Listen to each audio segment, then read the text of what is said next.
You all remember Dr. Hans Kleindost? Well, for the past 20 years, he's been trying to keep his face off the cover of Time magazine doing research. His field of research has been time travel. Walker, how have you been, Lyle? I'm not hurting anybody. We can't go forward because the future hasn't happened yet. It turns out if you go back and you change something, it's serious. It could be catastrophic. We have to form a brand new covert agency to police this technology and to actually protect time. It'll be called the Time Enforcement Commission, or the TEC. And this man seated next to me is Commander Eugene Matuzak of the Washington Police Department. He is our choice to run the commission. Agent Walker, I've heard a great deal about you. And I've heard a lot about you, Senator. The same matter can't occupy the same space at the same time. Going back in time is a pretty easy way to make money. I hope you keep trying to get your man. I never quit. I cannot go back to save her. This scumbag is not going back to steal money. Bad company this morning. My com senders. Did they say that? I can't tell you anything. This guy's gonna roll right over you. Surprise. Don't go get him. I really could care less whether you like me or not. Who sent you? You're not going back.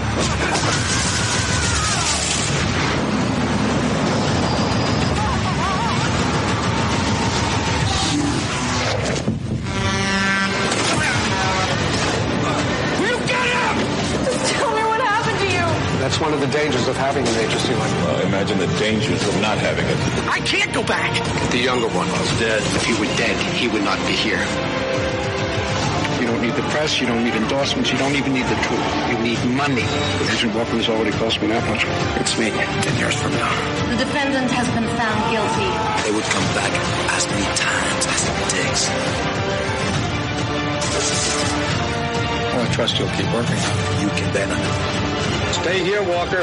In my future, you're dead. Am I dead? Not dead. What's the thought about going back and changing that? My com has made some changes.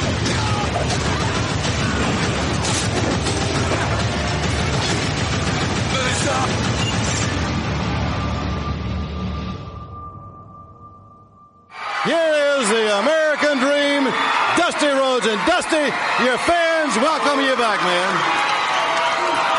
First of all, I would like to thank the many, many fans throughout this country that wrote cards and letters to Dusty Rhodes, the American Dream, while I was down. Secondly, I want to thank Jim Crockett Promotions for waiting and taking the time, because I know how important it was. Starcade 85 it is to the wrestling fans, it is to Jim Crockett Promotions. And Dusty Rhodes, the American Dream, with that weight, got what I wanted. Ric Flair, the world's heavyweight champion. I don't have to say a lot more about the way I feel about Ric Flair. No respect, no honor. There is no honor among thieves in the first place. He put hard times on Dusty Rhodes and his family. You don't know what hard times are, Daddy. Hard times are when the textile workers around this country are out of work and got 4 or 5 kids and can't pay their wages, can't buy their food. Hard times are when the auto workers are out of work and they tell them go home. And hard times are when a man has worked at a job 30 years. 30 years. They give him a watch, kick him in the butt, and say, hey, a computer took your place, Daddy. That's hard time. That's hard time. And Ric Flair, you put hard times on this country by taking Dusty Rhodes out. That's hard time. And we all had hard times together. I admit I don't look like the athlete of the day supposed to look. My belly's just a little big. My hand is just a little big. But, brother, I am bad, and they know I'm bad. And there were 2 bad people. One was John Wayne, and he's dead, brother. And the other one's right here. Nature Boy Ric Flair. The world's heavyweight title belongs to these people. I'm going to reach out right now. I want you at home to know my hand is touching your hand for this gathering of the biggest body of people in this country, in this universe, all over the world now. Reach it out. Because the love that was given me, and this time I will repay you now, because I will be the next world's heavyweight champion on this hard time blues.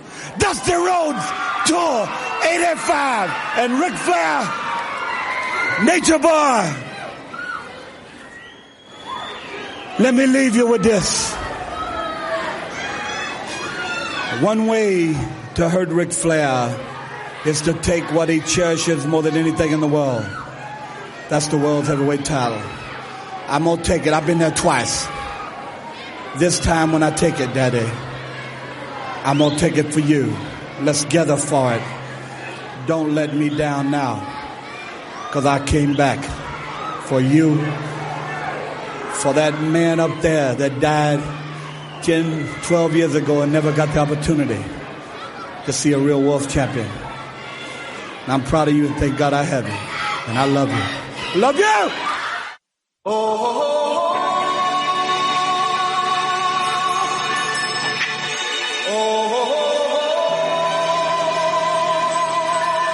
Live from the last of the Action Heroes Podcast Network studios, It's Nothing Worthwhile presents Van Dammit, a podcast about Jean-Claude Van Damme. Here's Evan Moody and Andrew Gruthius.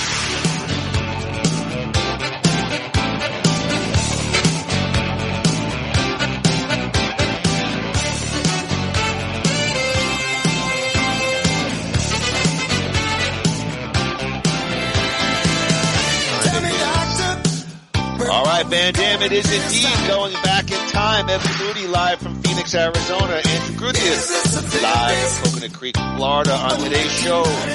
Not hard times, only good times ahead as we're going to take a look at 1994 Timecop, directed by Peter Hyams and starring our guy Jean-Claude Van Damme, Mia Sara, and Ron Silver. Let's bring him in. Our resident Van Dammeologist, Andrew Gruthius. Groo, how the hell are you, my friend? Did that make you happy? The Huey Lewis? Yeah, I love this song. Doing great. How are you? Everything is good. You're a big, would you consider yourself a pretty big Huey Lewis fan? A Huey Lewis fan. Now, what is a Huey Lewis fan? Is that someone who knows every song off every album in the order that they're in? If that's a fan, the answer is no. But if you're asking me if I like Huey Lewis and the News and would I see them in concert if given the opportunity, the answer is absolutely. I feel like Groo, like back when we were younger, he did say like I'm a Huey Lewis fan. I just blew it off. I'd be like, come on, how dare you? But well, I have a begrudging respect for Huey Lewis and the News. Here's my question. They're not in the Rock and Roll Hall of Fame. Should they be? I don't think so. Yes. Absolutely. I mean, they have... I feel like they should be, too. Yes. I mean, at least... I don't know enough about the history of Huey Lewis and the News or Huey Lewis by himself. I don't know. He might be in, they might... I don't know. I don't know how that whole thing works because I'm not a big enough fan. But the music itself... The album Sports, it's like a hit machine. They also had the album with, Hip to Be Square and Stuck on You. These were all huge MTV radio hits that were all over the place. Yeah. Him and Kenny Loggins were like the go-to soundtrack guys, for like the 80s and a lot of the 90s. So, at least Huey Lewis himself absolutely should be in the Rock and Roll Hall of Fame, and maybe he is. I don't know. I don't check that list. But 100%, yeah. Yeah, like my thing with the Rock and Roll Hall of Fame was at one point Huey Lewis, like in the mainstream cultural, I hate to use this word, zeitgeist, like definitely Huey Lewis had a run where he was on top, rock radio, mainstream radio, he definitely... Yeah, because all these Hall of Fames, they're so watered down now. So, I mean, it's like, hey, if you're going to let these guys in, Huey Lewis and the News should be in just as well. Yeah, well, if you're looking at hits, they had them. But, they look at other things. It's like you think of Huey Lewis and you think of like Power of Love, Back to the Future, the song we were just playing, Back in Time. You don't even necessarily think of their hits, like I Want a New Drug or what's that song that I like from sports? If This Is It, if this is it, that's a good song. Yeah. And Bad is Bad. I mean, that whole album, people don't, when you say Huey Lewis in the news, they think, the soundtracks, the standalone ones, but, he's got a discography that's pretty damn impressive. So. Yeah, I think people probably would blow him off as more of a poppy, fluffy kind of artist, but I kind of got a little hip, so to speak, to Huey Lewis. He did later on in his career, I feel like he did kind of like a soul cover thing too. And I remember listening to some of that, and I enjoyed it. I think so. But you want to know when you want to know what plagues him? Nothing like listening to an old white guy cover, soul. I don't know why, but I remember liking some of the stuff I heard. You mean like Bruce Springsteen covering Only the Strong Survive? It's the same thing. Exactly. You know what I think Huey Lewis's Achilles heel is? That he's he's most well known for his part in We Are the World. He's got the pivotal part in that song, and he's very known for that. That might be his hindrance. Please sing for our audience. All right, so Huey it's Lewis's pivotal part. His part. Is it Are We Down and Out? Yeah, it's the bridge. Okay. So everyone else is singing We Are the World, a better day, and you and me. But he comes in and he's like, if you're down and out and you need some hope, need no hope at all. And if you just believe there's nowhere we can fall. Whoa, whoa. And then Cyndi Lauper goes, wow, wow, wow, wow. Well, let's realize the chance can, and then we stand together as one. I mean, it's kind of iconic. Well, ironically, you mentioning Cyndi Lauper, I believe, because I listened to Hall of Fame radio occasionally on Sirius XM, and they were saying I think Cyndi Lauper has the top online fan picks. I guess they give the fans now a certain amount of leeway with the votes. I did that actually. I actually did that. You can do that. You did your civic duty. I did my civic duty, and I voted for the fan award in the Rock and Roll Hall of Fame. Yeah. You are a great American. Yeah, I remember. I definitely voted for Cyndi Lauper. Definitely voted for Warren Zevon, and I forgot the rest who were on the list.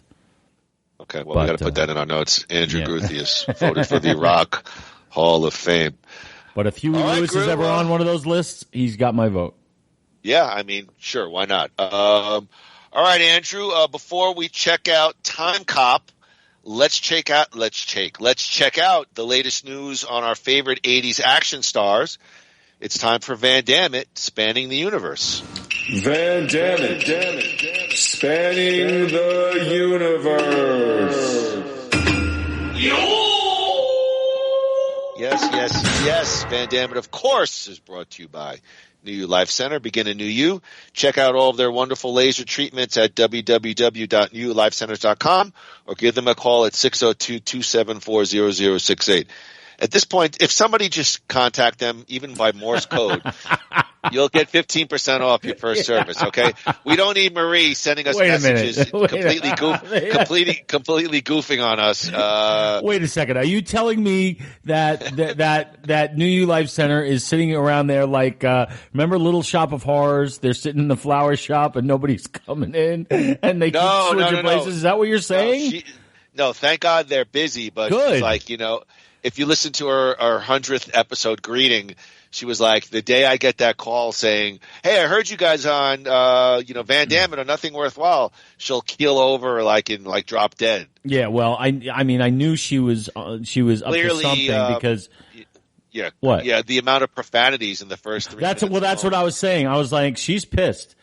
She does not use foul language and no, she's not pissed. She loves it. She loves it. I was like, she's on fire right now. So, we better step up our game.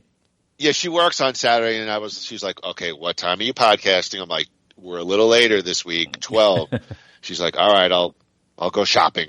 She's like, I'll get lost so we could have the quiet house to yourself. So, thank you, Marie. And thank you, New You Life Center. Groo, do you want to hear an article? I'll cut it if you do. Jean-Claude Van Damme, going over Nowhere to Run at 30 years old.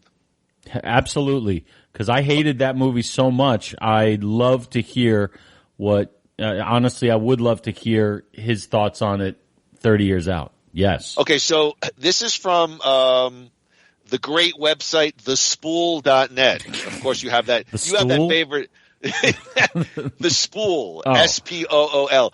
I know you have that. I know you have it favorited on your Google and everything else, but 100%, absolutely. They have an article entitled "Nowhere to Run: The Platonic Ideal of Jean-Claude Van Damme." The platonic ideal? Well, I mean, this article, I don't know if this is like, I'm saying this kind of jokingly, if this is a gay website but they are absolutely, positively gushing in their praise of Nowhere to Run. And I drew a line, so let me just start from here. I won't read the whole the thing. I cut it as much as I could, but it's too long, so I'm just going to say this. The author goes on to say, Van Damme's mild disposition is ideal for the film's romance, as Sam feels his way into Clyde's affections with disarming tentativeness. Again, it's the little things he does that stick, especially those slightly nervous glances with those glassy eyes as the two first size each other up, which give way to wide, protracted gazes. Nowhere to Run separates itself from the rest is how it offers Van Damme a license to swoon. There's some tangible, good old-fashioned yearning in those looks he gives Arquette. Van Damme's charisma might elude some, but if you're turned into specific frequency, his magnetism becomes undeniable. He oozes that aura of cool that seems effortless, not in an obnoxious Seagalian God complex sort of way. There are better Van Damme movies, certainly, and many other fantastic Van Damme performances. For the purest expression of the actor's martial arts mastery, John Woo's masterpiece, Hard Target, can't be topped. For classic 90s action star muscular mayhem, Peter Hyams' Sudden Death is a more relentless riot. If you ever wanted to see Van Damme doing buddy movie things with Dennis Rodman against a backdrop of absurd storytelling and stylistic experimentation, then Sue Hark's Double Team is more the movie for you. But in a filmography with such exhilarating peaks, Nowhere to Run holds its own, a diminutive, agile little bantamweight kicking way above its class, thanks to that precious sprinkle of Belgian star power, which arguably never sparked brighter here. Groo, thoughts on this very favorable 30-year nostalgic review of Nowhere to Run?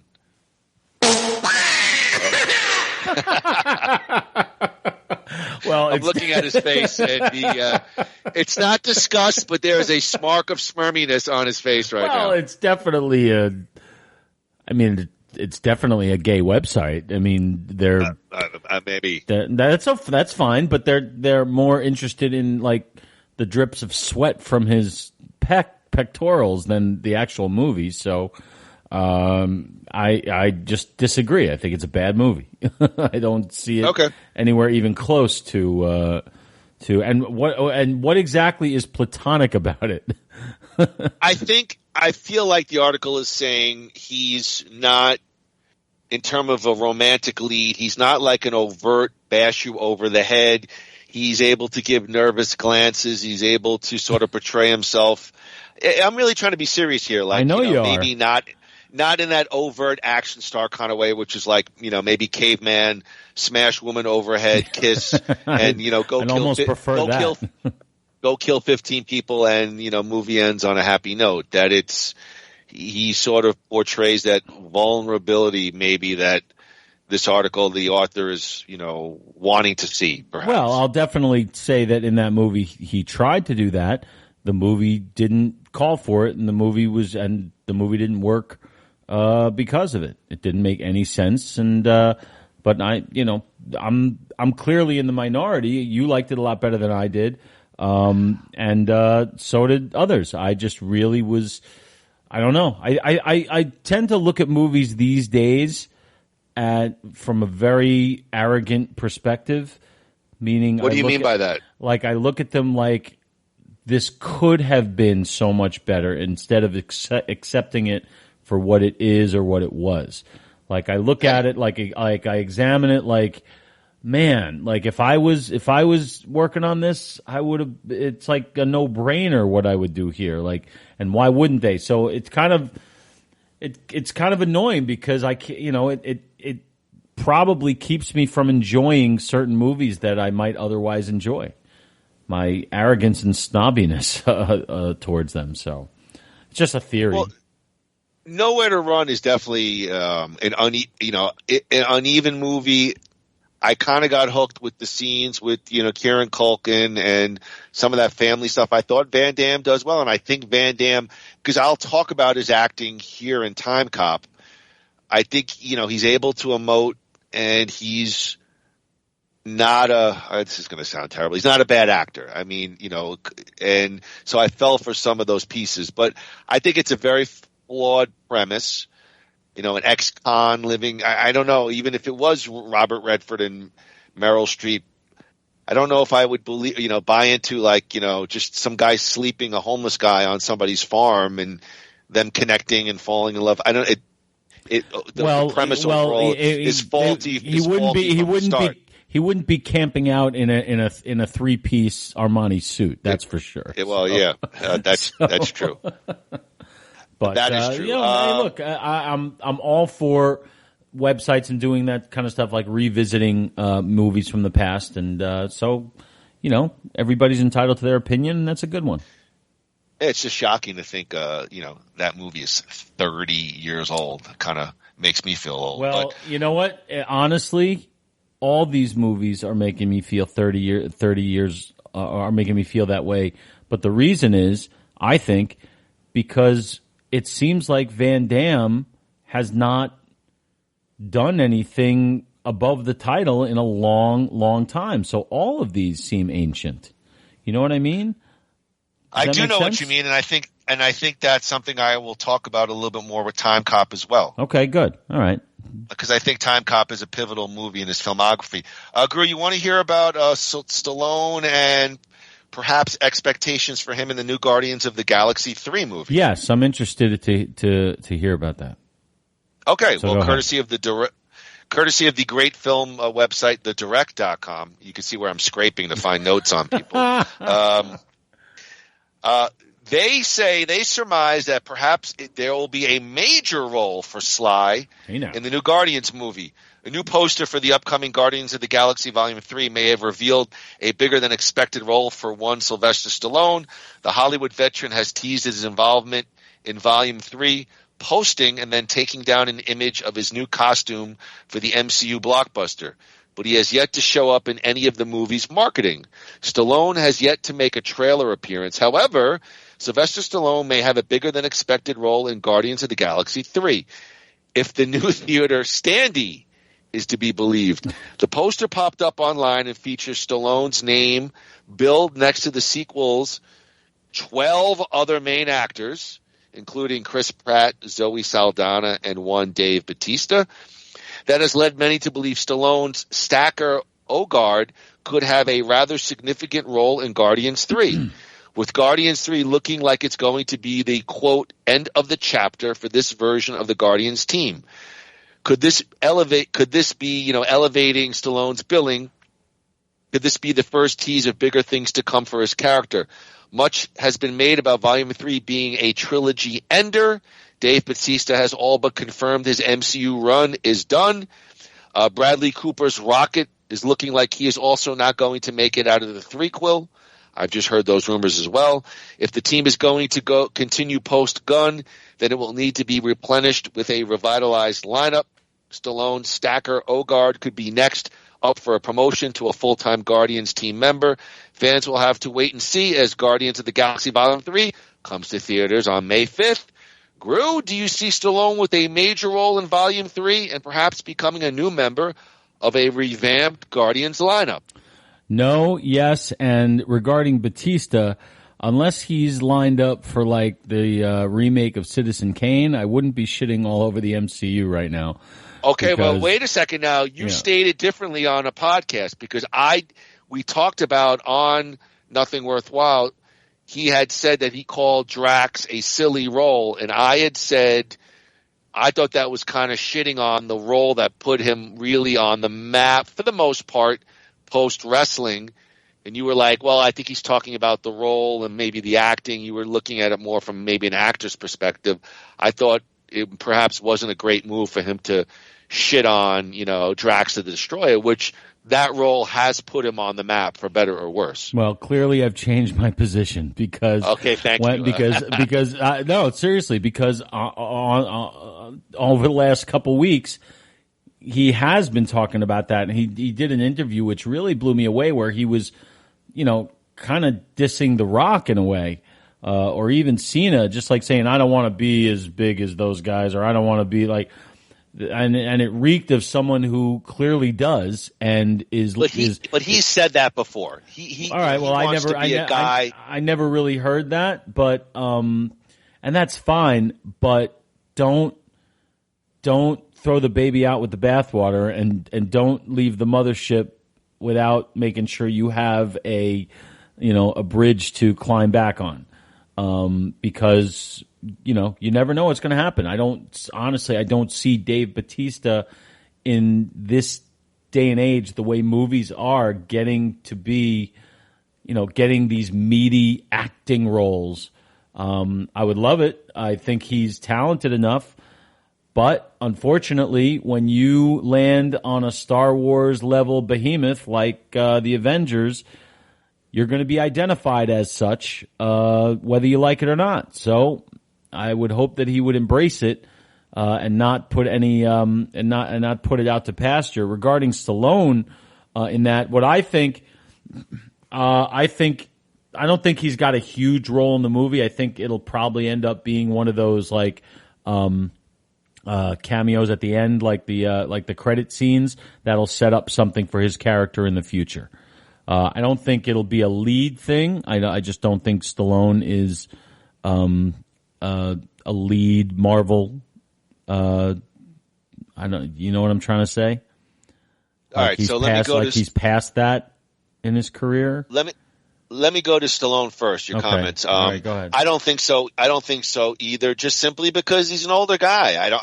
I don't see the business side of it being really that beneficial for Marvel. I think he's not going to be a cameo. But I don't think he's going to be a main player. I don't know if I'm explaining myself, but he'll be like a strong C or B level character in this movie. Perhaps will it lead to other stuff? Yeah, but I just don't. You're going to promote a 70-something-year-old Stallone into a major character, the MCU, and I just don't. I don't know if I would go down that road. That's irregardless of Stallone, ability. I mean, I'm sure he's going to do a wonderful job with this role. To Bautista, I was actually more interested in your comments to Bautista because the things that I have seen on mainstream websites and even YouTube, some people that I listen to once in a while if I have a free moment, they're very high on Dave Bautista and his acting career and his acting skills. Mm-hmm. I've seen guys that I appreciate, Mr. H. Oh my God, there's one guy I watch his movie previews, his reviews all the time. I forget his name. I recommended to him once on one of our other podcasts, but they're very high on this guy. And I think Bautista does come off a bit obnoxious and hoity-toity, but his thing is, I want to be an actor. Like, I'll work for nothing, but let me be in a big role. I don't need to be as big as, Cena and The Rock's acting career. And at this point, I'm kind of turned, The Rock, there was a time where I thought he was going to have, a great mainstream career, but perhaps give us some of those meaty roles that would make me feel a little bit better about him as a fan, And Cena, we'll have to see where he goes. I think I've said before, I think Cena has a bigger upside, but he's going to be in the new Fast and Furious 10. He may go, the same route and just try to cash in on big muscle, big money. So I get it. I've bashed Bautista about that too, but he does have my begrudging respect because the stuff Knock at the Cabin, again, it got mixed reviews, but it's an M. Night movie. That's a big role. He's going to be in the sequel to Dune. That's a big movie. Wait. The Knock at the Cabin came out already? Yes. I'm such a fucking idiot. I want to see that. Yeah, well, you might get in. It still might be in the theaters, but man, it's probably in its third week. Is it me who's just? I used to be so in tune with everything that was coming and going. Is it just me that stuff is just showing? Like, I didn't even know Ant-Man came out until this morning. I didn't know Ant-Man came out. I knew it was 10 years ago. I would have been like, "Oh my God, the new Rambo is coming out in exactly 5 days, 7 hours, and 6 minutes." You know, like I've just completely lost touch. Well, that's probably for a lot of reasons, but so I think Dave Bautista does have, I think he's got a decent, bright future. He's talked about the next set of roles, keeping a shirt on because he's over 50 now, and he doesn't think he can pull off those straight action muscularity type roles. So we'll see. We'll see. Well, I definitely think he's got comedic chops, and I think I'd like to see him more towards that. I don't see audiences accepting him as a true, actor. No, I agree thespian. with that. I agree. But he has shown. I mean, he almost steals the show in Avengers: Infinity War when in the scenes with the Guardians. I mean, he's that funny. So, and that takes a lot of chops to be able to do that with the talent that's on that screen with him. So, hey, I hope the best for him. I think he's an incredible talent in many ways. So, we'll see. I'll give you another one. He kind of steals the show in that Blade Runner sequel. He has a really big role early in the movie, and they even did, I think, like a short film on YouTube to set up, like a very short prequel film to set up his character in the Blade Runner universe. And I've seen the Blade Runner. I'm a fan of Blade Runner, so I've seen the sequel a couple of times. Denis Villeneuve is the director. No, I saw it. He was good. He was good, but he didn't stand out to me as much as he seems to have for you. Maybe I've only seen it once. It's a long one. It is a long movie, but maybe I'll give it another chance because I do love that franchise. Absolutely. Well, Groo, I'm gonna pivot on the Bruce Willis news because what I had read originally was his last movie. The trailer has hit YouTube called Assassin, and it's So obviously we'll pivot, and the world was abuzz with Bruce Willis's family middle of the week announcing that the aphasia diagnosis has moved into more of a cruel, quote unquote, diagnosis with he's been diagnosed with Parkinson's. No, dementia. And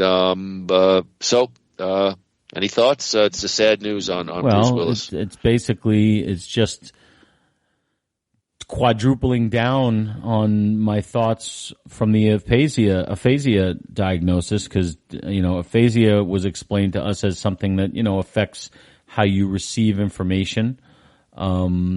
Dementia.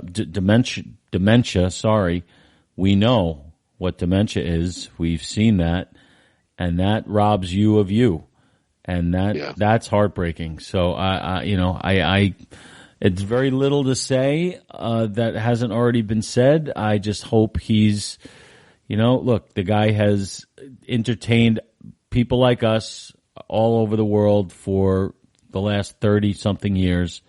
And for better or worse, he's definitely had more hits than misses, but that doesn't matter. You hate it when somebody who's worked so hard to entertain so many is, I guess you could say, struck down in not his absolute prime, but certainly before his time was up. Yeah, I agree. And dementia is heartbreaking in and of itself.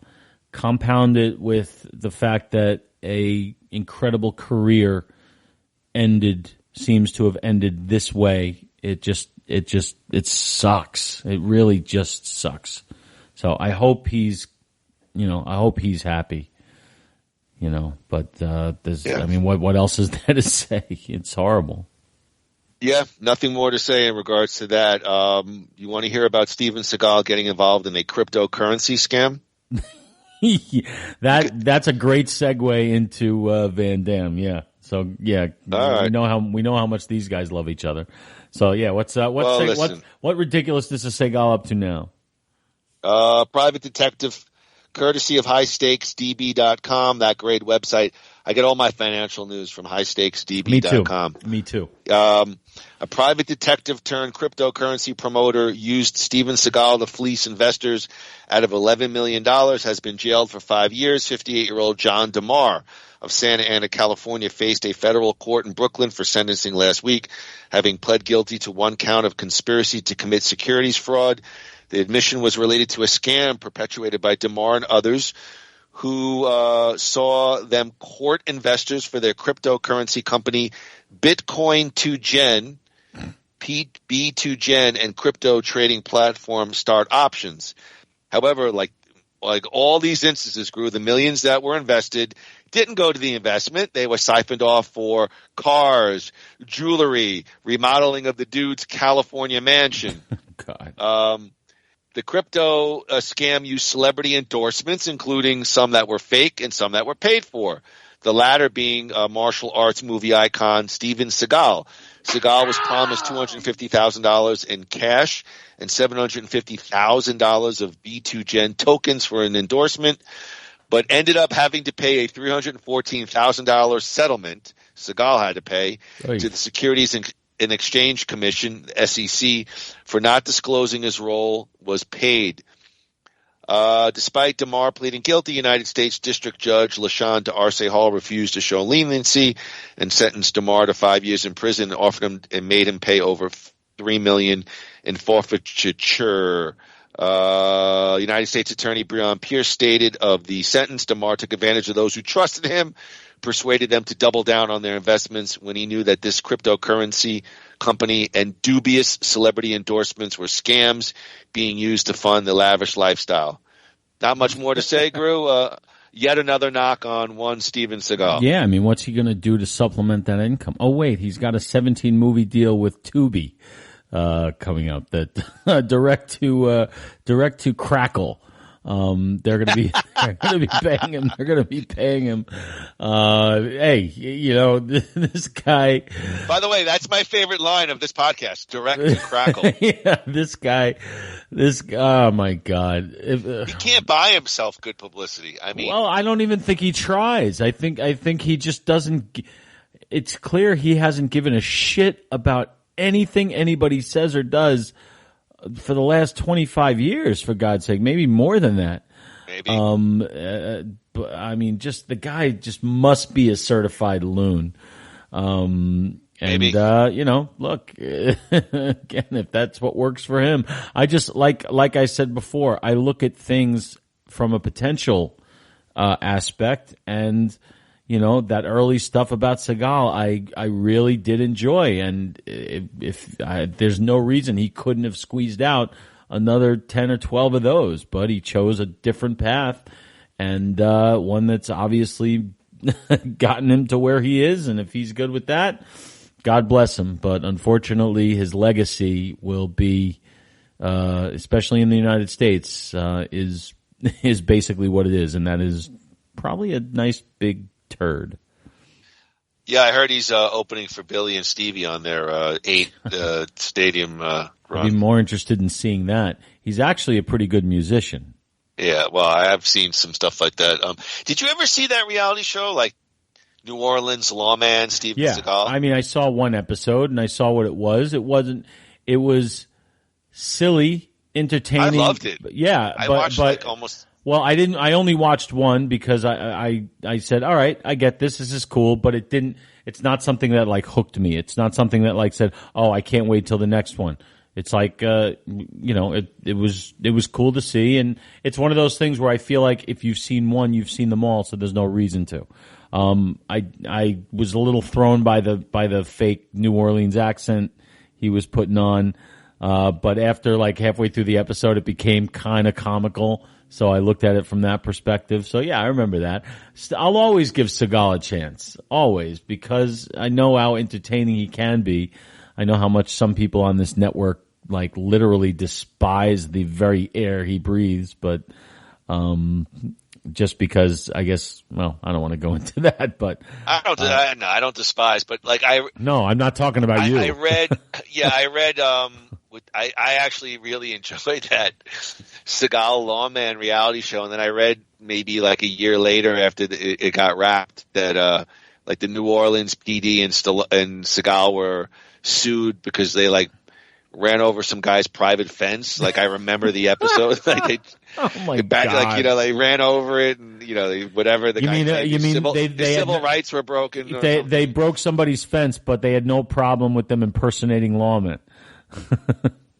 I think he was deputized. I think, it's almost like an honorary.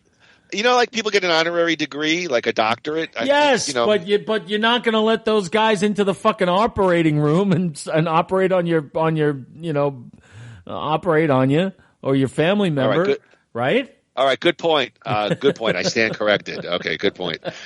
Boy, that was the saddest spanning the universe, perhaps. Well, look, unfortunately, our guys are getting old. They're getting a little loopy, and but they've earned that right. Isn't it interesting though how from all of these people, the busiest one and like the one sort of grabbing the headlines in good ways is Sylvester Stallone after all these years. Like he's got the hit TV show. He's part of a Marvel franchise. Like he's if you think about it, Bruce Willis, whatever there, but Schwarzenegger's not doing much. Seagal's off the grid. Van Damme is wherever he is, and Stallone is working a lot. He just headlined Samaritan. Even though that wasn't very good. But, come on. But he's got a hit TV show. He did Tulsa King. Whether you like it or not, it's a hit. It's coming back. And like I said, they might be setting him up for a long-term future in the MCU. That's a big deal. Well, I will save my thoughts for Tulsa King for a little bit later in the show and for our future podcasts. Mm-hmm. I will say this notion that he's going to do a reality show with his daughters on Paramount Plus, no bueno. Yeah, I agree. I don't get that. No. I don't know. I love reality show. I love reality. What world does he think that that's a good idea? I don't. Yeah, that's just gonna, to me, that smells money grab and low brow. And for a guy like him, I don't want to see that happen to him because I know how he's going to be portrayed, like the befuddled older dad of 3 girls running around and with their titty shirts and wanting more money and wanting to drive.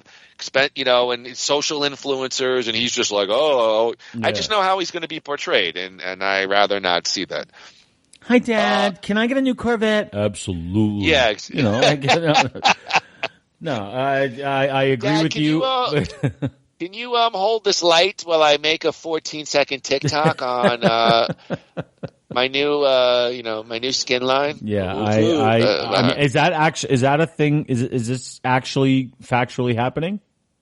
I mean, I've read it. I can't. We'll have to verify it for the next show. But this is the rumors. I know that's been rumored for sure. No, I hope because not. I mean, Paramount Plus, their latest set of commercials. Stallone. It's all around Stallone. They're climbing a mountain shaped like Stallone's face.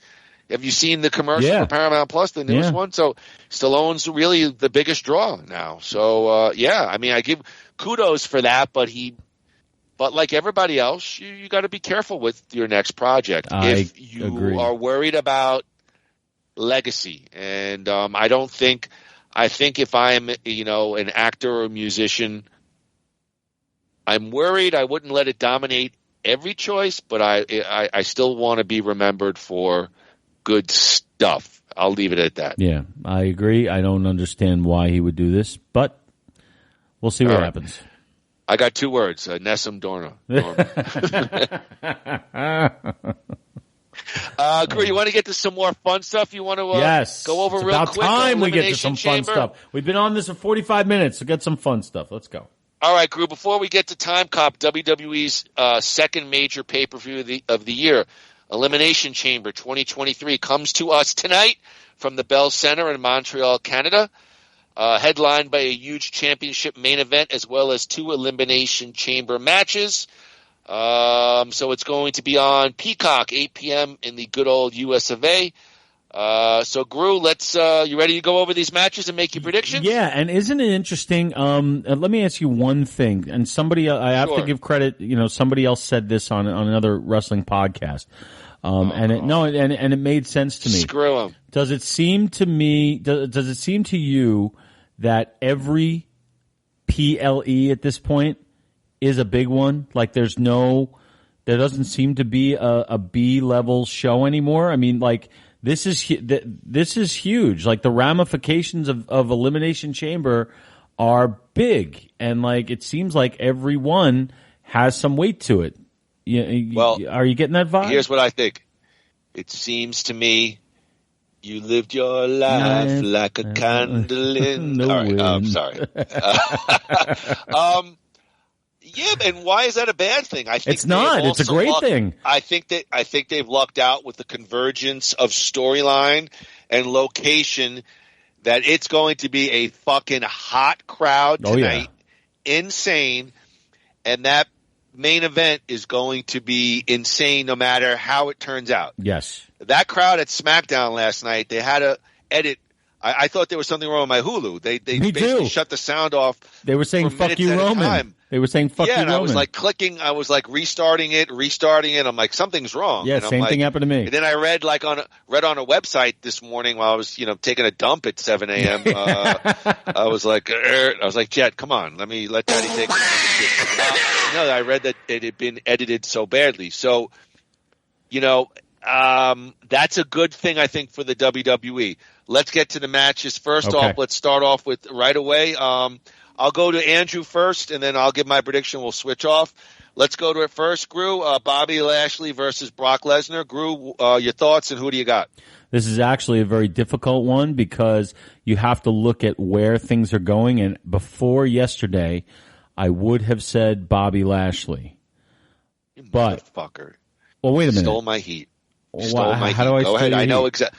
Because I'm thinking exactly the same thing. All right, so let's do it together. I'm saying that now I think Brock Lesnar is going to win this match because they clearly set up whoever wins this is going to get into a thing with Bray Wyatt.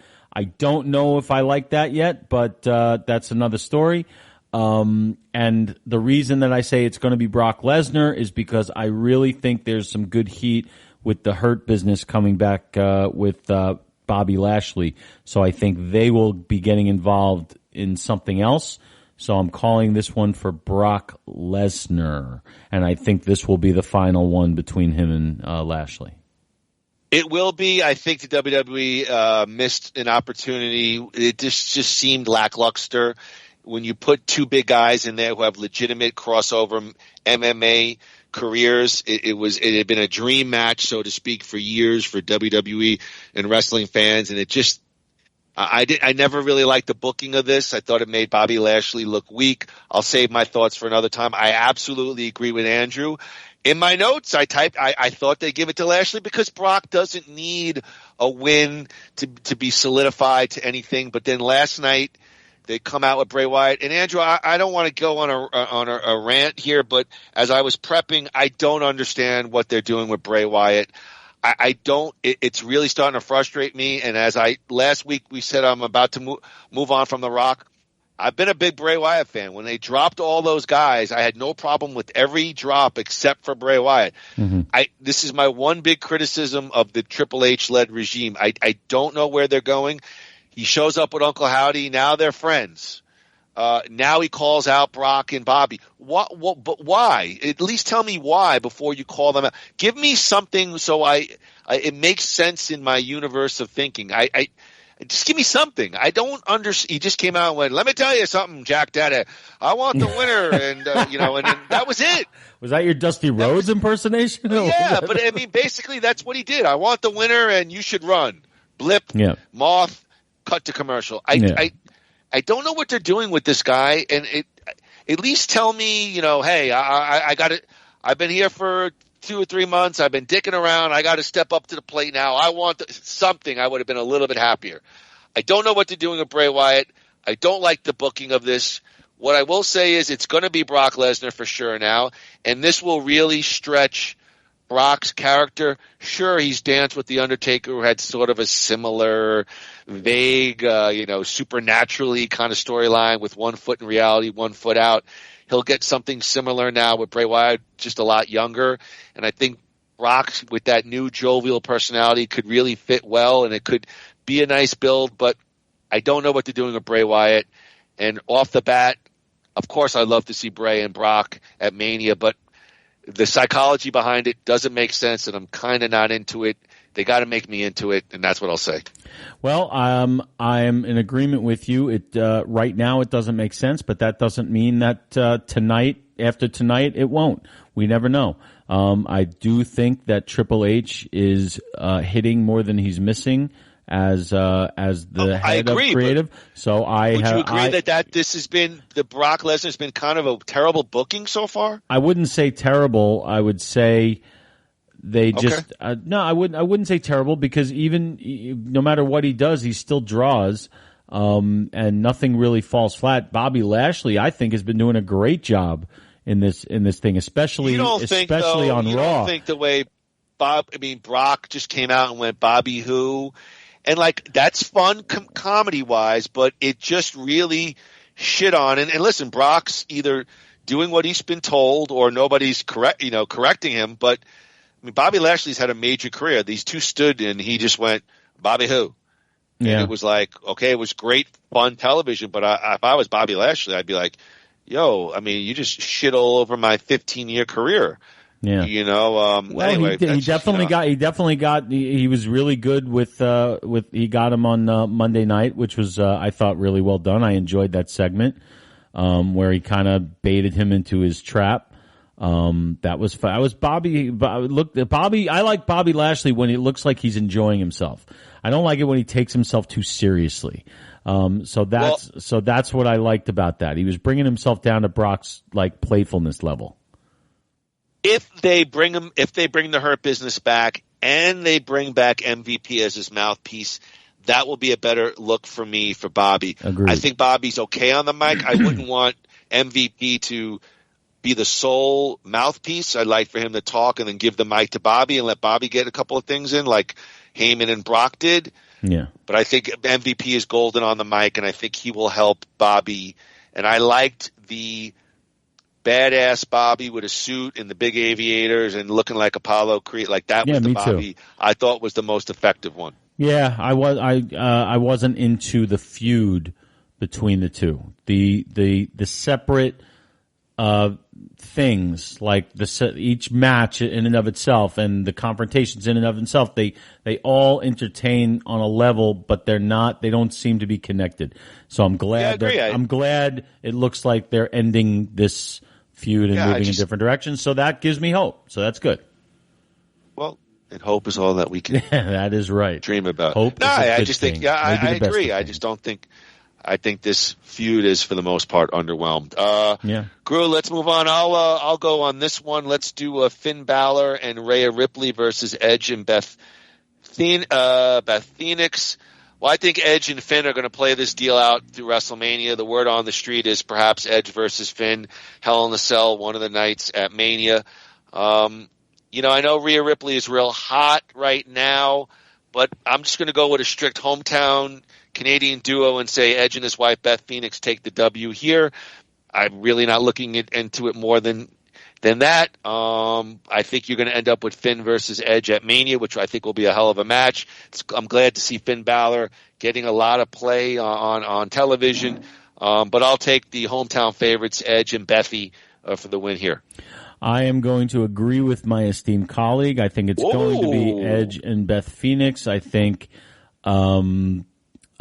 Balor is going to have to take the pin here, because he is, they're definitely not pinning Ripley because she's on her way up. And I think that tonight's match can begin some kind of disruption in the Judgment Day, with Rhea Ripley. I think Rhea Ripley's got to get out on her own. I think it's time for her to go out on her own and Dom have to face his father alone.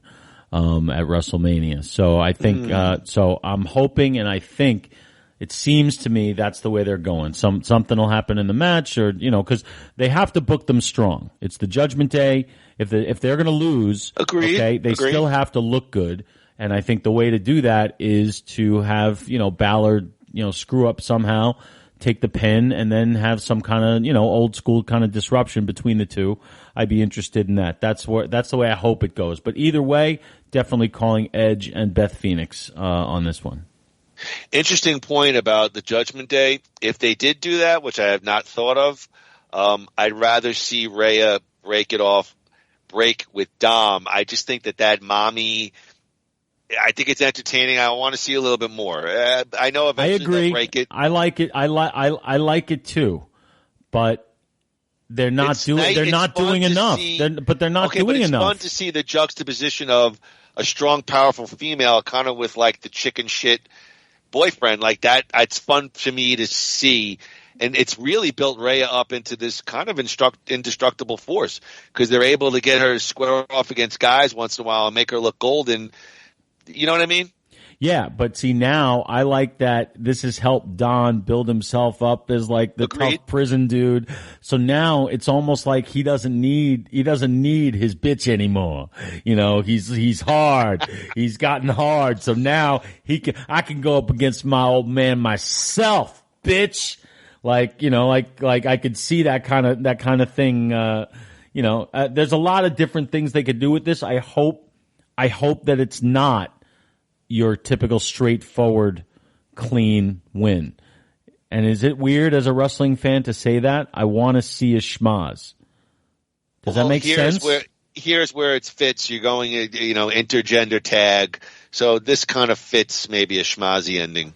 Yeah, but does it make sense that's what I'd rather see? If you're saying a schmoz ending, then that kind of favors the Judgment Day, because they got extra people to run down there unless Rey Mysterio gets involved on the other side. Well, that's what I mean. I mean a schmoz that definitely that does not end up in a decisive win for Edge and Beth, simply because the real story here is Finn and Rhea. There's really, Edge pretty much just came back from wherever he was. So, the connection between him and the Judgment Day was gone a long time ago. So, the story here, the interest here really lies with Rhea Ripley and Finn Balor, I think. Do you agree with that? Well, I think Rhea Ripley for sure. I mean, I think Finn has definitely benefited. They've all benefited, but the star here, or the up-and-coming star for sure is Rhea Ripley out of these four. So, all right, Groo, we'll go to Andrew first on this one. Asuka versus Liv Morgan versus Raquel Rodriguez versus Nikki Cross versus Natalya versus Carmella. Groo, it's the Elimination Chamber match for the Raw Women's Championship. It's the number one contendership. Winner facing Bianca Belair at, WrestleMania. So what do you got? Well, the funny thing is, we shouldn't even talk about this one that much, because it's so painfully obvious that Asuka is going to win this. So much so that, and I want her to win. It's her time. But it's so obvious, and I so want her to win, that I almost don't. So it surprises me, because this, to me, there really doesn't seem to be any other way other than to have Asuka win this match, set up the match at Mania with her and Bianca, and that's what it should be. And she should win the title. She's been around for a while. She always delivers. This is her moment.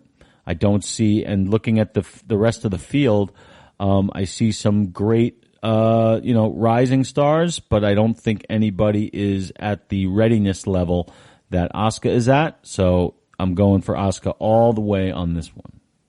So I will. I'm sticking with my pick, but after SmackDown last night, I'm going to add just one other thought.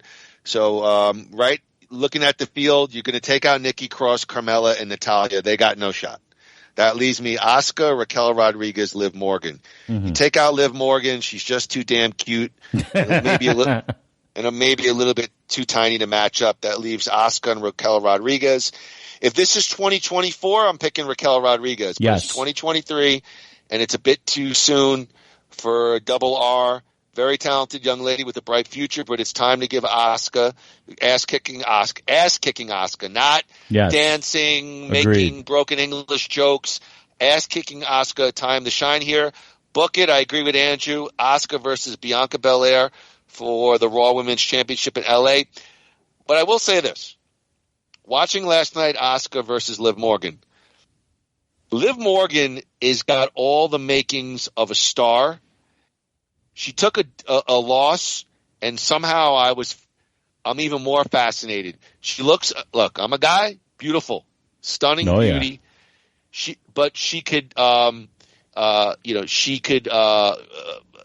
She sells all, and you know what? She is a little undersized, but she matches up well. I think really she is a future star if they book it. And so again, if it was 2024, Raquel Rodriguez, but I agree with Andrew, Asuka versus Bianca Belair at Mania. So we are the same there.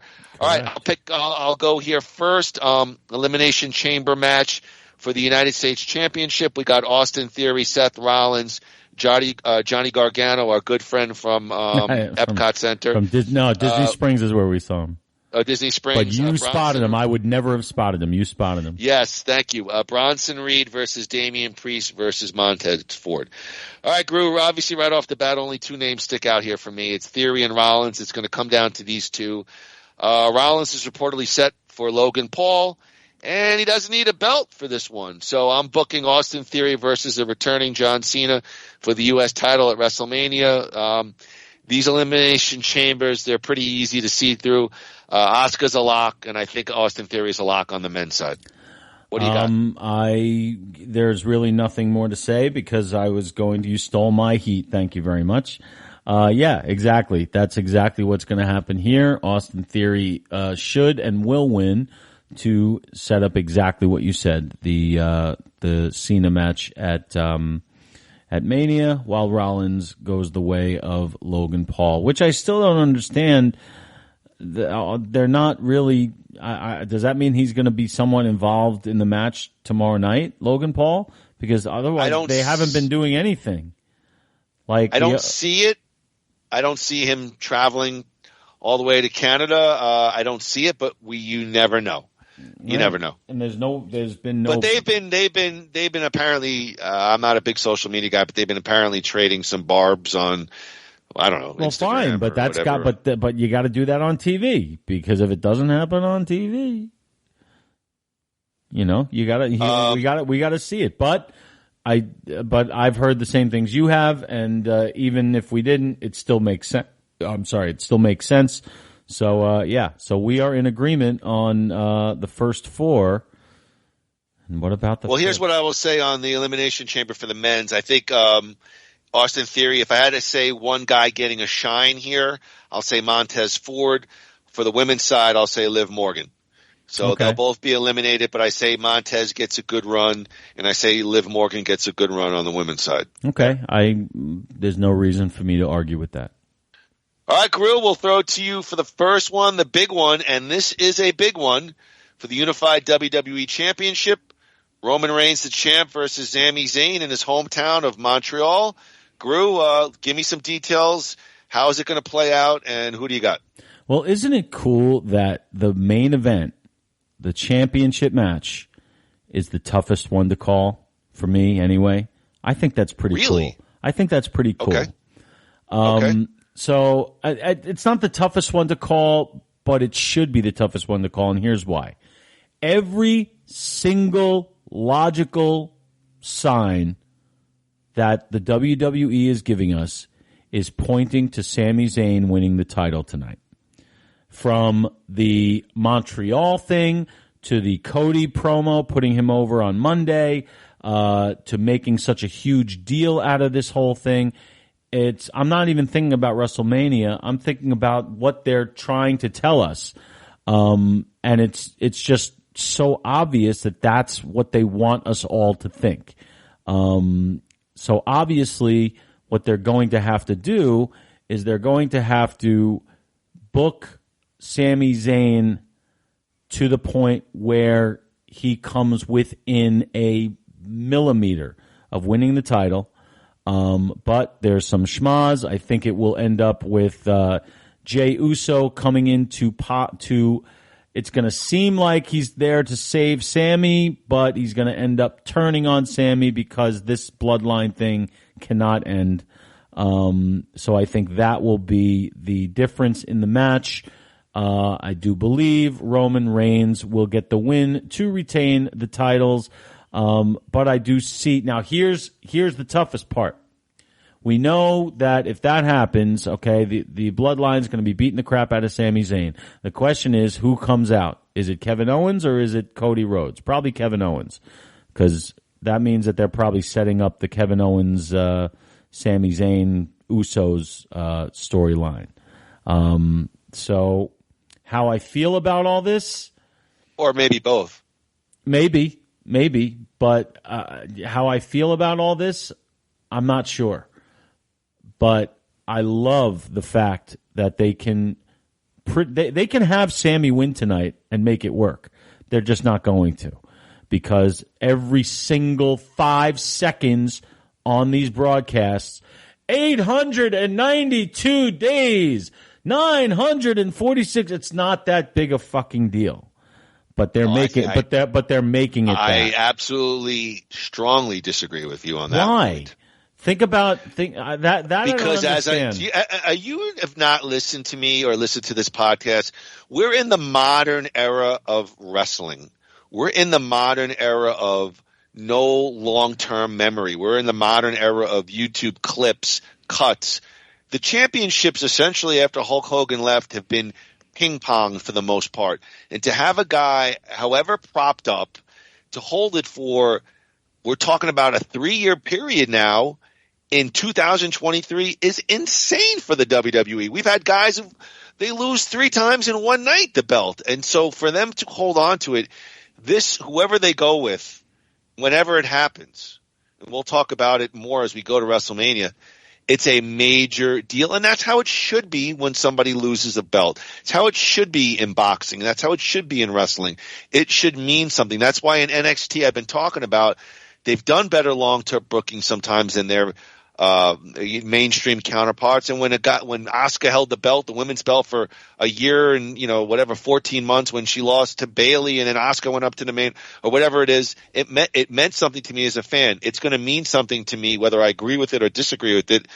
And so on your point of that they're putting out there Roman Reigns, I think it is a big deal. We've not seen this in a very, very long time. Perhaps not since the days of Hulk Hogan, Bob Backlund, Bruno Sammartino. Superstar Billy Graham has a champion held the belt for a multi-year run. We've not seen this. Okay, I'll give you that. I just do you think it's a little overkill the way they push it? Because it's not just with them now; they're doing it with the Usos too. That's awesome too. I mean, I know. I'm just saying it seems manufactured. But the way they advertise that thing makes the whole thing seem more manufactured. That just bothers me. Okay, so here's the thing with Sammy and Roman. It's wrestling. It's all manufactured. It's real to me, damn it. But no. You didn't let me finish. If I'm being serious, it's perhaps not the ending. It's how are they going to get there? That's the interesting part to the fans. So I agree with you. And here's what I'm going to say. I'm going to read my notes verbatim. We could talk about Sammy all we want. This is going to be a great match with a lot of twists and turns. And I agree with my partner's point. Sami Zayn will take it to a millisecond of winning the championship. It's going to play out like a Shakespearean play. And I think if we get the Usos, Jey Uso will ultimately show loyalty to the bloodline and break Sammy's heart. This is going to be a very exciting match. It could be violent, dare say maybe in blood, but book it. There's no way Roman Reigns is not heading into Mania as the champion versus Cody Rhodes, whether we like it or not. That's your main event. Book it. Hard times indeed. Roman Reigns will be walking out of Montreal as your champion. Agreed. I agree. It's just interesting to me. So now that we've covered all of these. So my thing is, Groo, just real quick. Yeah. We know, we both agree Roman's going to win, but how they get there is going to be the fun part as a fan. Hell yeah. I can't wait to see this match. I cannot wait. I am so excited. Actually, every match that you just talked about, I actually have plans tonight. And I'm taking Marie out for dinner at 5:30, I have plans tonight. I'm going out. I'm going out with our friends D Nice, Wendy. Wendy. And we're going out to dinner. There's a live band there, and I'm actually kind of pissed because I want to see. I can't wait to see everybody, and we're gonna have a great time. But it's gonna be hard for me not to check Twitter for the results. But I gotta do it. I'm gonna try so hard not to, because the second I get back, I am, I'm putting it right on from the beginning, and I'm here's not what looking I'll at do. anything. But here's the thing, though. Well, go ahead. Real quick on a personal note, I'm going out with Marie. We're going to celebrate Valentine's Day at, by the way, Tommaso's, the best Italian restaurant in Phoenix. When I get home, I'll text you though. If you're not home, because we could live text if we're watching the show together. But if you're still busy or I'm still busy, I'll wait until we'll share our thoughts for another time. I expect to be home by. No, I expect to be home by about 10 p.m. your time. All right, so that that's should 8 work p.m. out. my time. So, no, 10 p.m. your time, meaning 12 o'clock my time. Oh, fuck, I'll be in third hour sleep by then. Are you kidding me? What time are you getting back from your Valentine's Day dinner? Come on, you're the guy who said that if you went to the bank, you had to take a nap. Come on. Exactly, and that's exactly what I'm going to do when we're done here. But anyway, so what I want to ask you, though, all right, so each of these 5 matches. By the way, is this a Van Damme podcast? Well, we'll talk about Timecop for a little bit. Timecop, Schmoz. Well, hey, I don't want to get into that. No, I was going to say, so now if you look at these 5 matches, okay, each one is designed, the way we've predicted it, each one is designed to set up a specific road to WrestleMania. It all fits so beautifully and so neatly, correct? Literally every single one has the obvious path, and we basically, with our picks, we played it safe. Right? Okay. I would agree with that. So let's agree on that.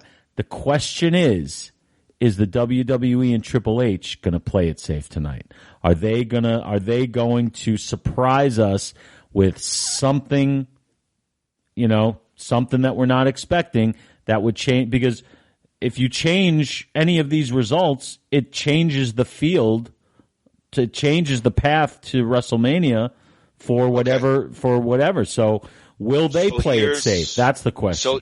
So here, I feel the 2 big men's matches, the main event and Elimination Chamber, are locked. I don't see them deviating from Theory and Roman Reigns. Okay.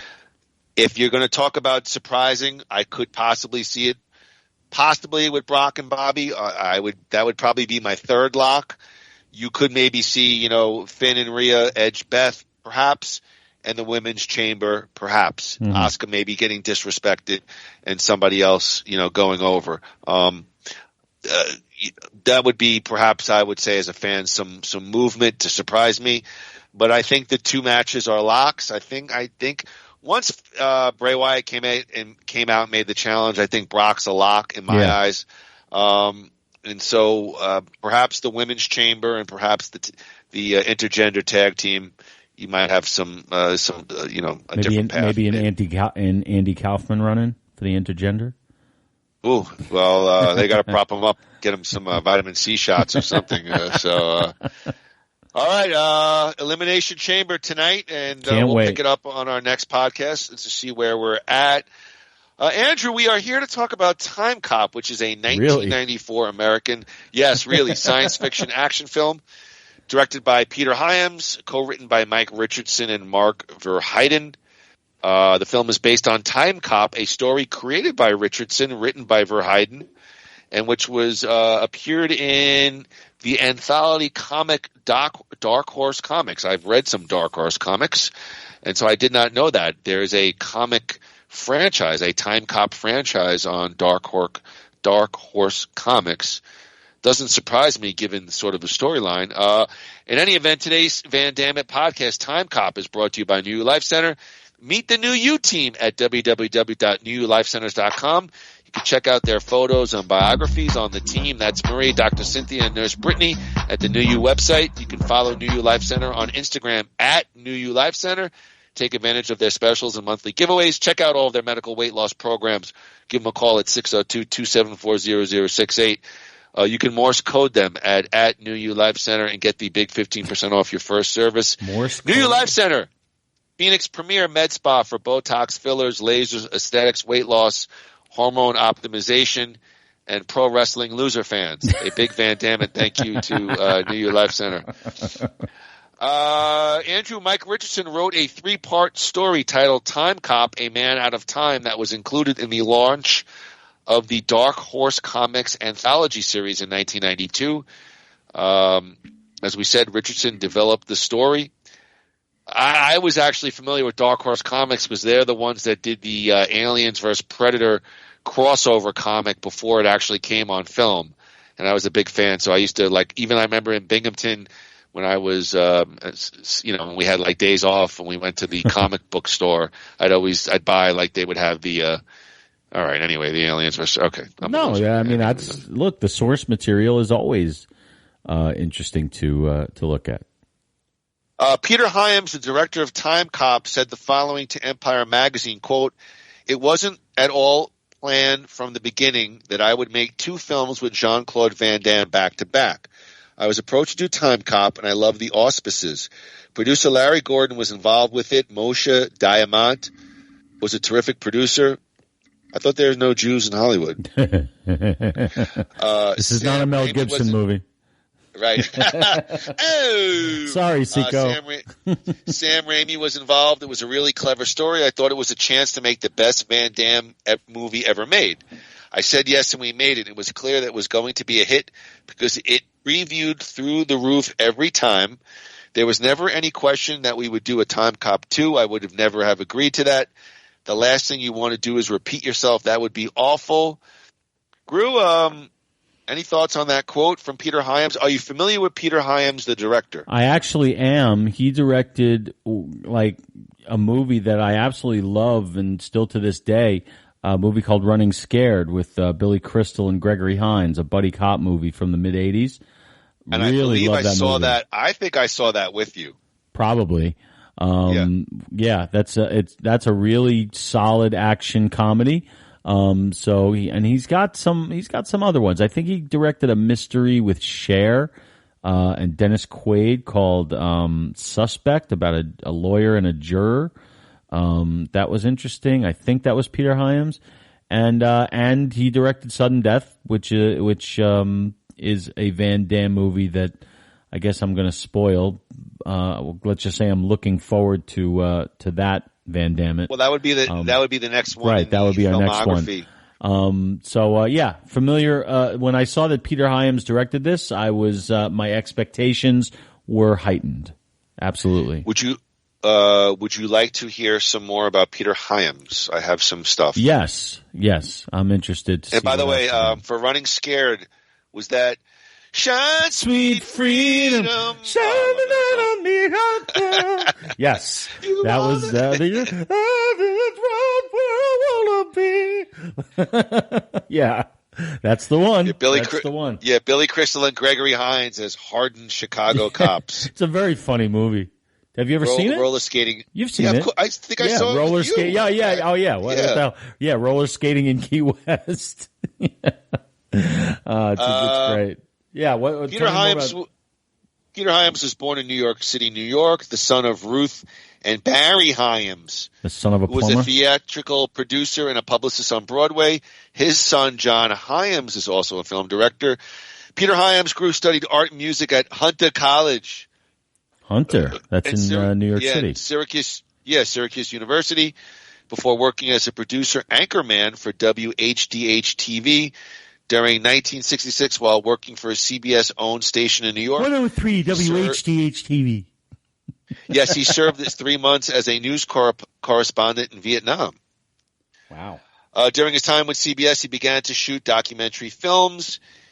He moved to L.A. in 1970, where he sold his first screenplay, T.R. Baskin, to Paramount Pictures in 1971. He made his directorial debut with an ABC Movie of the Week for Aaron Spelling, Rolling Man, 1972, starring Dennis Weaver. Let me give you here. I'll just go right to his filmography. 1978 Capricorn 1, which I believe was a conspiracy moon kind of thing. Yeah. I remember seeing that as a little kid. Very pleased to see this because this is a very cultish favorite science fiction movie starring, oh my God. What's it called? And I'll tell you. Outland, the first James Bond. Who played Sean Connery? Sean Connery. Yeah, it's like a Western themed. Outland. It supposedly That's has what connections. it's called? Yeah, it has connections Never heard of to it. the Alien. Oh, it's great. 1983 Star Chamber. Michael Douglas. 1984, 2010, the year we made contact. That's a good one. John Lithgow, good movie. Sequel to 2001. Yep, 1986, Running Scared. Mm-hmm. 1987, The Monster Squad. I don't know anything about that. Don't remember that one. 1988, The Presidio. Yeah, Mark Harmon and Sean Connery and Meg Ryan. Wasn't that Susudio? Presidio. 1994, Time Cop. Mm-hmm. 1995, Sudden Death. Okay. 1997 horror movie. I remember seeing this, The Relic. Yes, I remember that one. No, so that movie 1990 Suspect. I guess it wasn't him. That would have been earlier. It would have been in like 1998. Let me tell you, I edited some of these down, so I don't know if this is exactly. I didn't do every single. 1999, End of Days. Schwarzenegger, right? Yes. Yeah. 2001, The Musketeer. 2005, A Sound of Thunder. Okay, so That's he's about... so he's drifting off into retirement at that point. I don't know that one. 2005, Universal Soldier: Regeneration. Okay, is that one of the ones that Van Damme was in? I think so. Yes. I'm not that familiar with the franchise past the first one. 2009, Beyond a Reasonable Doubt. I think I saw that. I don't remember much about it, but I remember the title, and I think I saw that. So, look, the guy's got hits and misses just like everybody else, but we know that he can deliver a good movie because he's done it. Is Peter Hyams, you think he's best known for that 2-movie run with Van Damme? Because I feel like The Presidio, was that a really good, like a really good reviewed, like, I don't think it was. No, I don't think it was well received, but I think it was popular. I think it was a modest hit. I think, honestly, I didn't even know. Like, I'm looking at, like, he did 2010, and then he's doing 2 movies with Van Damme. Is that a step up or a step down? Well, at the time, Van Damme was hot. We're talking early '90s. And I'm guessing you're gonna have me try to guess the budget and the box office. I remember this movie. I'll do that later, but I remember this movie being a hit. I don't think I. Well, I could look it up on my phone. I don't think I pulled the budget, but I definitely have the gross, the international. But I remember this movie being somewhat of a hit. But I didn't know he directed it until I actually watched the movie. So I was surprised. So I would say that to me, this guy's crowning achievement is Running Scared, because that's a movie that still gets quoted today, that, people, fans of the genre, have a great deal of respect for. You can't find, among the people who've seen it, you can't find many people who dislike it. It's just a pleasant, fun, good movie. So I would call that the high watermark for Peter Hyams. Without talking about this yet, because I haven't given my review of this of Timecop. Okay, let me fix. Okay, so Groo, let's look at the cast of Timecop. Obviously, Jean-Claude Van Damme as Walker, Mia Sara as Melissa, Ron Silver as Macomb, Bruce McGill as Matuzak. Yes. Gloria Rubin. Gloria Rubin's a pretty big name too. Fielding. And then we have Scott Bellis as Ricky, Scott Lawrence as Spoda, and Jason Schambing as Atwood. Groo, Jean-Claude Van Damme, Mia Sara, Gloria Rubin, Ron Silver, Bruce McGill. Groo, another pretty deep lineup for a JCV. I mean, they doing the same deal again? Oh yeah, they are surrounding him with the best character actors they could find, and those guys always deliver. And this movie is no exception. Ron Silver is he's a terrific. He does a terrific job as that character. He's a great villain, just a smarmy fucking douche. And especially when there are two of him. And Bruce McGill is he overdoes it a little bit, but he's always. I liked his performance here. Yeah, he was a little great. Yeah, I did too, but he just kind of I don't know. He seemed like he was like overselling, but he's like Matuzak, you're walking. He's like, yes, since I've been 2 years old. I thought that was he had another great line that I really liked. I forgot it. It was so great, but no, he's always he's one of the most dependable guys in Hollywood. Not as familiar with Gloria Rubin, but you could tell she was very seasoned. She was not a cookie cutter performance. She was doing a good job. And Mia Sara, of course, in her first career, was Ferris Bueller's girlfriend. And yes. So far, I'm really enjoying this second career. What do you mean second career? Well, I mean, she. Am I missing something here? Well, she likes to reveal things in her second career that she didn't really reveal in her first career. And I found that quite entertaining, especially early on in this film. Strikingly early on, but no, very impressive. Definitely an impressive cast. Very similar to the kinds of actors that they always try to get for Van Damme. That's why they call it a supporting cast. Okay. Gloria Rubin. I think she was either in the L.A. Law or. St. Elsewhere. I mean, she's a big TV. She had a big TV run on a mainstream show. Let's cheat a little bit. Yeah, go ahead. Check her out for me because I got my Gloria Rubin. Put it in the. Where was she on? Gloria Rubin was born in. Oh no, we don't want to do that. I just want to see what's her. Was she on a big TV show? She was on. Oh my God, they make it so difficult now. That's enough with the pop-ups. She was in Lincoln. She was in The Equalizer recently. Like old school. All right. I got to go back down to the bottom here. Lot of credits. She's got a lot of credits. Let's go back to the beginning and see. All right. Should we start around Timecop or should we go earlier? No, go. I don't know. I'm looking for a TV. I know she was not much going on. She was China Beach. She was in China Beach. 21 Jump Street. That's a big show. 21 Jump Street. Big show. Silk Stockings. Yeah, we like that show. All right, let's go. Timecop. Homicide. She was in Homicide. Okay. Nick of Time. She's one of those dependable, truly dependable, tough female actresses who. And this part was perfect for her. So, all right. and she did a very good job. Timecop's runtime is 1 hour 39 minutes, which is, I checked, 5 minutes more than Jean-Claude's previous film, Nowhere to Run. Timecop is rated R, including violence, profanity, nudity, and one brief sexual situation. Nudity. Of course, the plot for Timecop: Max Walker, an officer for a security agency that regulates time travel, must fend for his life against a shady politician who is intent on changing the past to control the future. You want to do some movie fun facts? Sure. I just want to know. I want to know with the name Max Walker, who was this movie actually written for? Because it definitely wasn't Van Damme. I mean, Max Walker.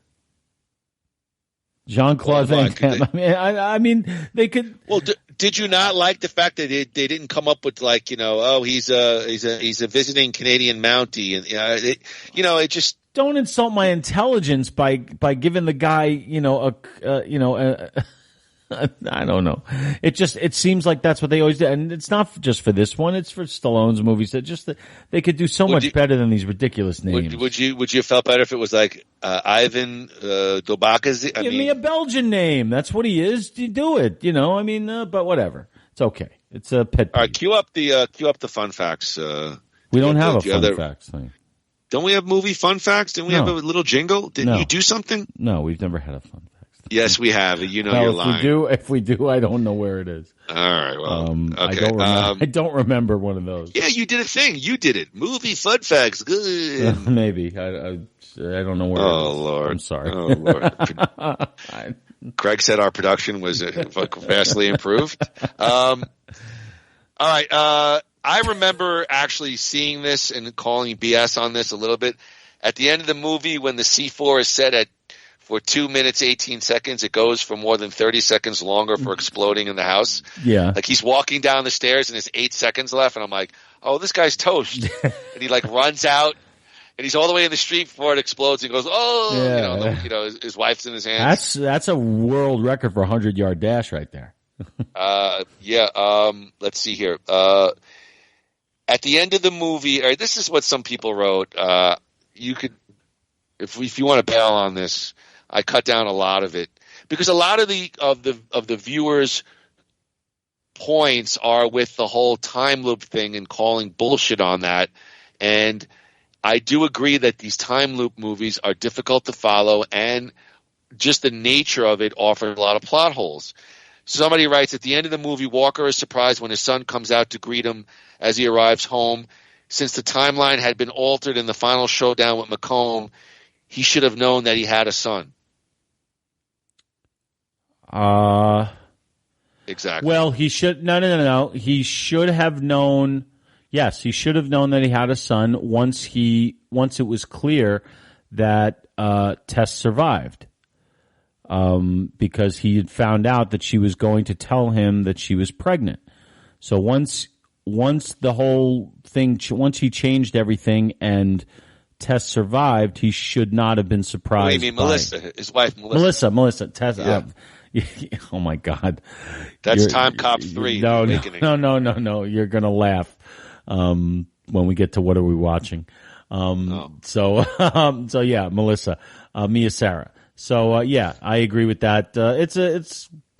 Look, they wanted to pack an emotional punch there at the end, so they took a liberty. I don't mind it. Hold on. It's okay. 1 second. Chatbox AI, can you write me a song about Gianna Michaels? They do not do that because Chat GPT does not do anyway, yeah. All right. Final fight, his home is blown to shreds in a huge fireball. He rests his pregnant wife in the front yard on top of his unconscious self. When he returns back to his time period, he goes home. He now meets his now living wife and son in the same house. Problem, in that timeline, his house was totally destroyed. He returns to a pristine house. Guess they rebuilt it using the same paint color. Oh. No, come on. No. At this point in time travel movies, they're looking at it as the way time travel's supposed to work. Okay? And that's with different timelines. This movie did not, this is like the Back to the Future kind of thing. It's one timeline and whatever happens in the past affects the future. That's not the way time travel is supposed to work, but that's the way and they explain this in Avengers Endgame. They actually name drop Timecop. Remember that scene where Hulk is talking to Rhodey and he's like saying, that's not how time travel works. And he's like, no, if you change something in the past, it changes the future. Where'd you hear that? He's like, Back to the Future, Timecop, Hot Tub Time Machine. He starts rattling off all of these time travel movies. And what they explain to him is that that's not the way it works. The way it works is when you fuck with the past, that becomes your new future. You don't come back to a changed timeline. You've now created a new timeline. That's not what's being done in Timecop. What's being done in Timecop is one linear timeline where if you fuck with something in the past, it immediately has future ramifications. Does that make sense? I'm so confused. I have a headache. I need Tylenol. When he goes back to his timeline at the end of the movie, his wife acts like she has no idea why he is so emotional to see them. In reality, she would have remembered that his future self had gone back in time to save her and her unborn child. That's listed as a factual error. Okay. It's not something that, see, the ones of these that mean something to me are the ones that I catch when I'm watching it. And this one I did not catch, so it doesn't. To me, it's not a big deal. During the Senate meeting to discuss establishing the TEC, reference is made to 1863 gold bullion stamped Confederate States of America and date verified using carbon dating. But carbon isotope ratios cannot be used to date gold bullion because there is too little carbon present in bullion to measure. That's an anachronism, and I really don't care about those. Sorry about that. No. No, it's good that you bring it up. I should have deleted that, but no. But a lot of anachronisms appear in every movie. I just want to say gold bullion. Gold. Congratulations. The characters repeatedly state that the same matter cannot occupy the same space. That was used many times in Timecop when time traveling, which means that time travelers cannot physically touch past versions of themselves without suffering fatal consequences. The problem with this logic is that this would not result in matter occupying the same space because it is physically impossible for this to actually happen. When two people touch each other, they are not occupying the same space. They are just very close to each other. But no matter how close two people can get, the atoms that make up their physical bodies will never occupy the same space as one another. Scientist Andrew Gruthius, what do you say to that? Okay, thank you. That's ridiculous. Somebody actually took time to. It's Timecop. It's Jean-Claude Van Damme. What? Come on. Good. All right. So, all right. Good for them. So they didn't like the movie because you can't. I thought that was a cool plot device. Actually, I actually thought that was something that I hadn't seen in other time travel movies. So I actually liked that. That interested me. Okay. So I don't care if it's a fuck up. When Walker visits Felding at the hospital, she asks, "Why did you come back?" There is no reason for her to have assumed that he went to the present and then returned. Since he was already there when she was shot, she would have assumed that he stayed. Okay. Well, here's what I would say. She tries to kill him, and then he goes to the hospital, and she's just like, "Oh, hi. Why did you come back?" I didn't. That's what she meant. She meant what? She meant, "Why would you want to see me again?" I was completely threw you under the bus. You know, what the hell are you doing here? That's what I took that to mean, not why'd you come back from the past. So, I don't file that as an error. Okay. Do you want to take a gander at the budget for Timecop? Yes, because this is something that interests me because this was, what was it? Was it Warner Brothers? But was it Warner Brothers? I think he's in the middle of a 3-picture deal with Sony. All right. So anyway, whatever company had the logos, it obviously meant that it was a step up. It was like Warner Brothers or one of the big ones. It wasn't like, Joe's Movies and Tuna Fish. A24. Yeah, exactly. It wasn't one of those. So, I expected, the budget to be high, and I was actually a little thrown by the fact that it had a B movie feel. The special effects were not what they should have been or could have been. So I'm gonna be very conservative with the budget here, and I'm gonna say it doesn't look like they spent. I mean, they got a top-notch cast. Maybe that's where all their money went. So maybe I'm gonna say like $20 million. Like that's what it seemed like. It seemed like a cheaply made movie. I have $27 million as the budget for Timecop. Okay, so I'm a little off, but you're close. Yeah, but do you know what I mean? Do you agree that it didn't have an expensive movie feel? I am going to agree with your expectation. Yes. Okay. I'm trying to save it. Trying to save it for my overall. I'm not saying I didn't like it. I'm just saying that's what I observed. Okay. But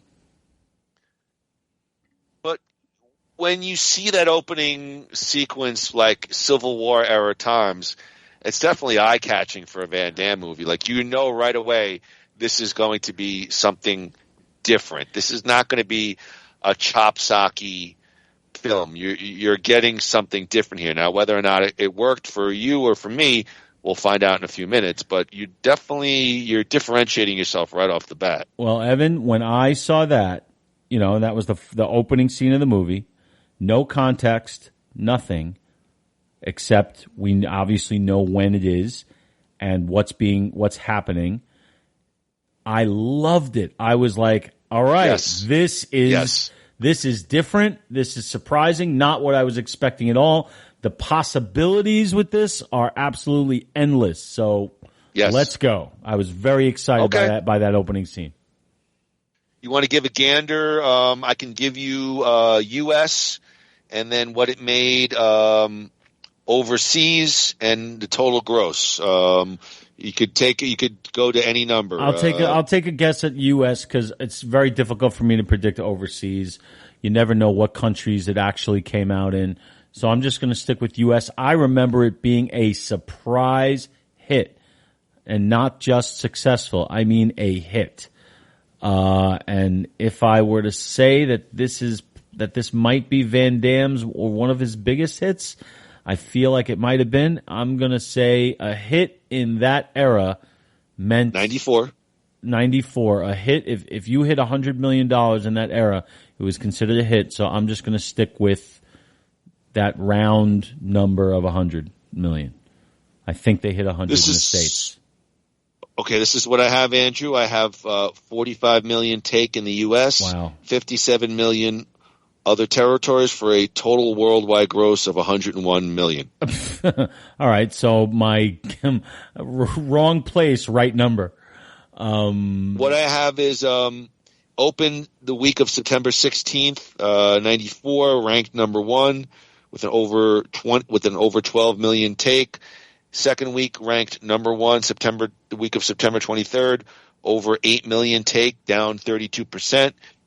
The week of September 30th, it slipped to number 2, more than 5 million take, down 33%. So it fell fairly precipitously from week 1 to week 2 and so on. Yeah, I remember it being more popular, but it still made more money than Private Parts. Yeah, let's bash Howard Stern some more. We always got to throw one in there. Take that, Craig Hassenbein. Yeah. How dare you? It sure did. It sure did. Yeah, I know. All right, Groo, what do the critics have to say about Timecop? I'm actually very interested to hear Andrew's thoughts. You want to give a gander at the tomato meter on the critical and the audience score? You want to give a little number? Yes. For the tomato meter, I'm going to say I don't think the critics were very kind to this. I'm going to say it's probably hovering in the 30% realm.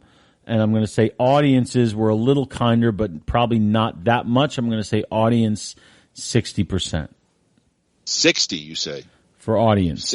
Okay. I have 42% tomato meter based on 45 critical reviews. Mm-hmm. Audience score 36%, lower than the critical based on 50,000. That's never good, right? I mean, both scores are about 5 percentage points higher, though, than Nowhere to Run. I had my old notes, so when I'm redoing my new notes, I see the previous podcasts.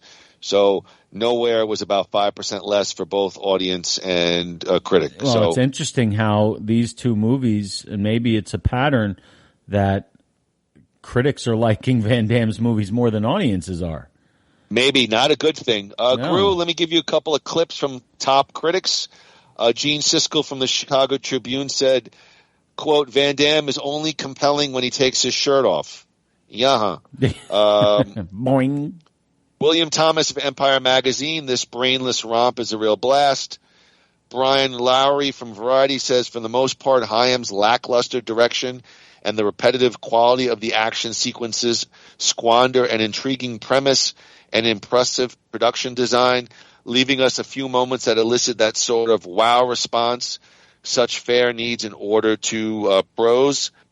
Jonathan Rosenbaum from the Chicago Reader, science fiction specialist Peter Hyams, doubling as usual as director and cinematographer, leaves his record for mediocrity unblemished in this silly time travel tale. That's kind of mean.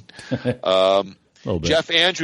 Jeff Andrews, how dare you? Jeff Andrews from Timeout says, Hyams is no stranger to large-scale sci-fi, so his management of the massive sets and slightly mechanical FX is more than adequate. And finally, Janet Maslin from the New York Times says, years of tireless persistence has begun to work in Mr. Van Damme's favor. It's hard not to enjoy his energy, even if his acting gifts still leave a lot to be desired. Andrew Groothius, the proverbial wet floor is yours on a scale of 0 to 4 leg splits. What do you give Jean-Claude and Timecop? All right. Well, here's the thing.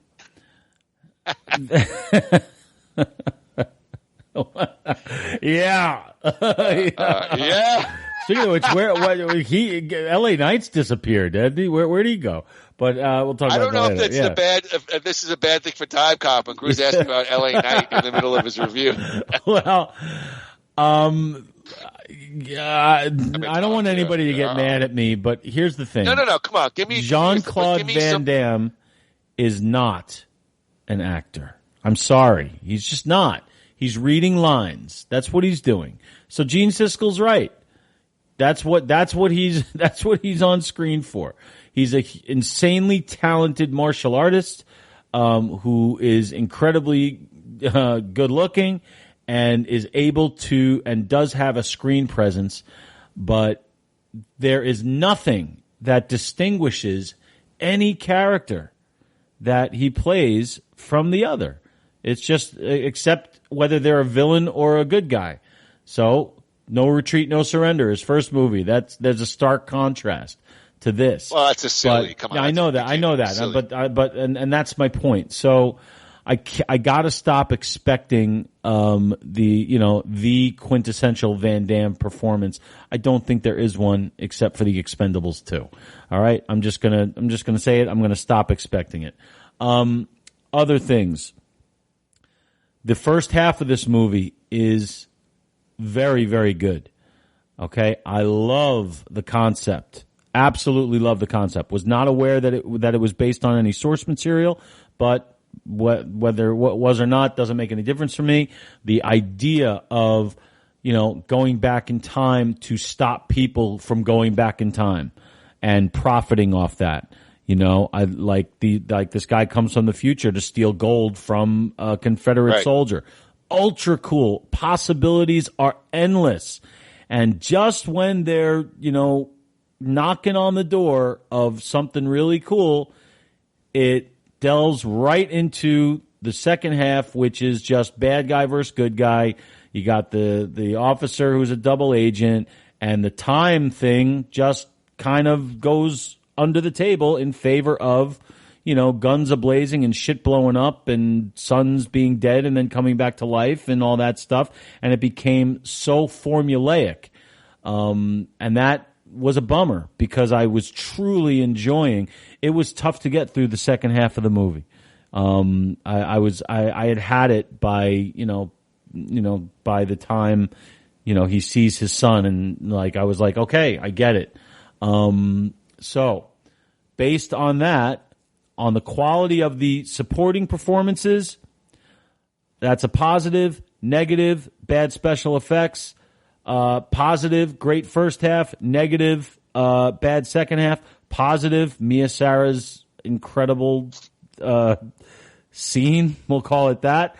Based on all that, putting it through the machine and crunching the numbers and coming out with the final printout, my final score. What is it? Karate Kicks? What was it? Leg splits. Leg splits is 2 out of 4. I did not hate it like I hated Nowhere to Run and some of the other ones, but I was truly let down by what started out as a real terrific premise. So 2 out of 4. My humble opinion, your best review so far, because I think I'm in the same spot, perhaps just getting there in a different way. Because first thing is, I remember seeing this in the theater. I was probably about 23 years old. Rockville Center, place was sold out, and so my remembering seeing this was very fond, because I think this was really, in my eyes, the big money Van Damme movie. And I remember having liking it or having a very enjoyable experience back then. So now let me get to watching it. What was good, I do think this is a great look of the film. It does look like we've talked about before. It feels like the studio said, you know what? We're paying this guy a lot of money. Let's put a few bucks into it. Let's get a deep cast. Let's go for it. Let's try to stay away from typical fighting fare, and let's throw a sci-fi plot, and let's do something cool. Okay? So you have that, a great deep supporting cast. I thought there were some pretty fun fighting sequences there, some of the more enjoyable ones I've seen so far. And I thought there, to Andrew's point, very interesting. Some of the tech pieces, like the AI speaking, like it's sort of come true, nowadays. Yeah. So some of that stuff was really ahead of its time. So there is a great look to the film. What I didn't enjoy, again, I know Andrew said it's a kind of a linear, but it's so hard to follow the rules with time loop. It's almost like they're making the rules as they go along. Characters are exposition, you can't touch a lot of plot holes, at times very silly sort of plot holes involved. So my final review is this. This is a big one for Van Damme. I think they went for it here. Big budget feel. Despite Andrew's criticism of, maybe with the special effects, it does look like, it does look and feel different here. Science fiction action plot, big name co-star in Ron Silver, real legitimate, amazing actor. And I agree with Andrew. It's not a bad movie, but watching it today in 2023 did not match my feelings back in 1994.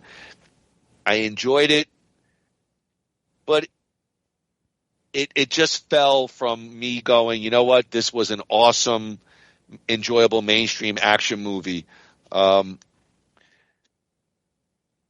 Jean-Claude Van Damme, I agree with Groo. If this is the best he's got, then it doesn't bode well for prior and future projects. I've said he's able to emote, but I have to admit his skill set is limited.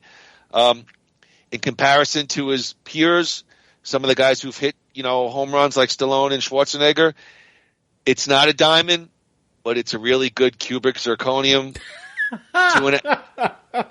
It's two and a half leg split. It's 2.5 leg splits for me. 2.5. It just fell short from my expectations, and my expectations were high, and I left as well. Maybe in a different traveling to get there, but I was disappointed in Timecop too. Yeah, and felt like it could have been more. So, one question I have for you: do you have the same sentiments about it feels like halfway through they just gave up on the whole time thing and just focused on let's get to the big shoot 'em up ending? Well, see, I thought where the movie kind of got interesting for me was after the hospital scene with Felding, because and again, it's kind of like silly, but he goes through the blood samples. He sees his wife blood sample, and she's pregnant. So now he knows in the past he was pregnant, and then he goes back to Felding. Hold on, and he goes back, and then she's dead because they injected the shit into her veins, and then you see those two baddies walking, and I thought that's where it picked up. But then, the final fight sequence, I thought was very, at times, silly. It's the cool dark with the rain, so that was kind of cool. But the two Van Dammes, it was confusing. Mia Sara's climbing on a roof, and then I actually thought the thing with Ron Silver, I would have loved to seen maybe one Van Damme hold one Ron Silver, while the other one hold, and then they kill, but they did what they did. So I won't be as harsh as it felt like the first half versus the second half. I felt like, it picked up a little bit for me after that whole death of Felding in the hospital, but I could see your point. But yeah, I wanted to see more. I wanted to see them have more fun with the time jumps, more screwing around with the past. I loved when his partner, when they showed his partner playing the rock music in during the Depression as he's as he's playing the stock market, and the thing in the beginning. I wanted to see more of that and be inventive with that, but they really didn't go anywhere beyond just using it for a plot device instead of making it actually part of the story. I would have really enjoyed more of that, and that's what I was looking forward to from that opening scene, and it just never materialized. So that's the basis for my opinion. Yeah, Casey Shamasco, by the way, that was his partner that went back into time and played. I knew I recognized that guy. Yeah. And it was surprising. Actually, I didn't think to look it up, and it was surprising because at that point in Casey Shamasco's career, if that was an unbilled performance, because he would have been in the credits because he was well known. I mean, he was for a while there. He was an above the title guy. So, look, you can't win them all. I wonder where they go with I think they did a sequel or two, and they did the television show. I believe they did a television show on Timecop, so I'm curious how those other pieces went. Like you said, there's a lot of source material to choose from. So I don't know. I'd be interested because I like the concept. I'd be interested to see what those other pieces of material bring. So maybe I'll take a look.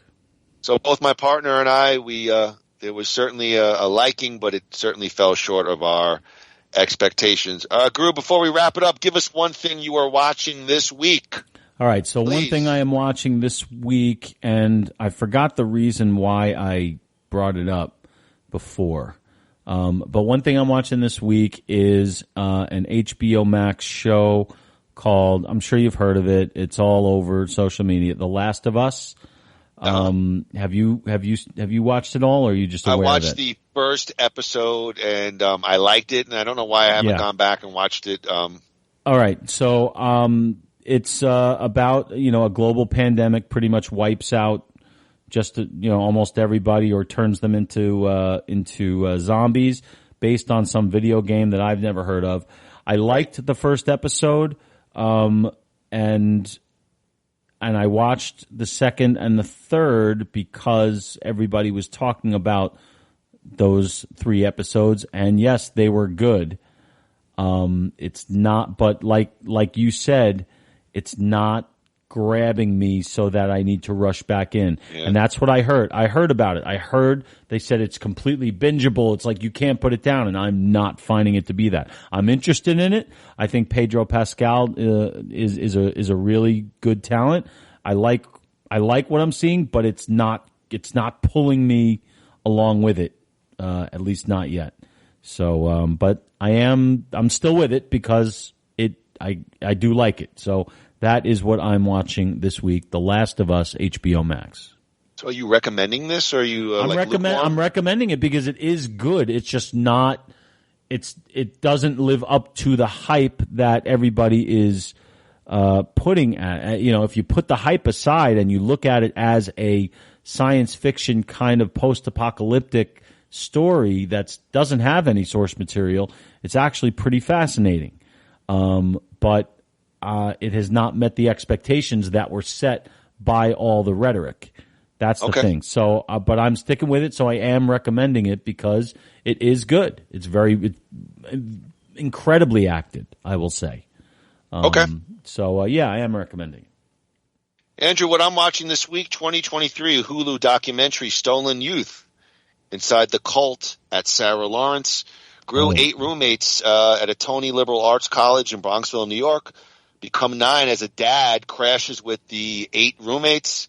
Newly released from prison, fella's name is Lawrence Larry Ray. He cooked for the roommates. He cleaned. He told stories of his time supposedly with the CIA and the Marines. He was a part elder, part motivator for these young college kids.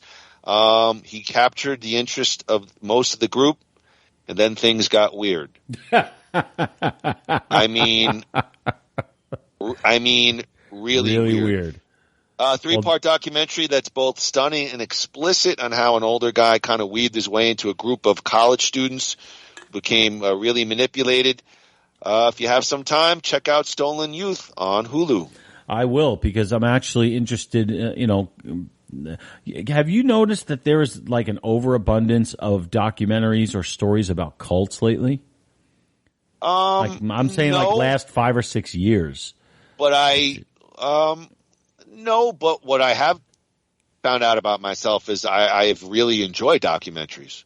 Oh, me too. Me too. Maybe even better than sometimes like movies and stuff. I just find maybe real life is maybe stranger than fiction, and some of it is fascinating. Yeah, well, a good documentary is as good as any fictional movie. So, yeah, I'm going to check this out. The way you made it sound, I'm interested in it based on the description alone, but your approval of it will send me into the world of what's it called? A stolen youth is what you said. Stolen right? Youth. Yeah, I'm going to check it out.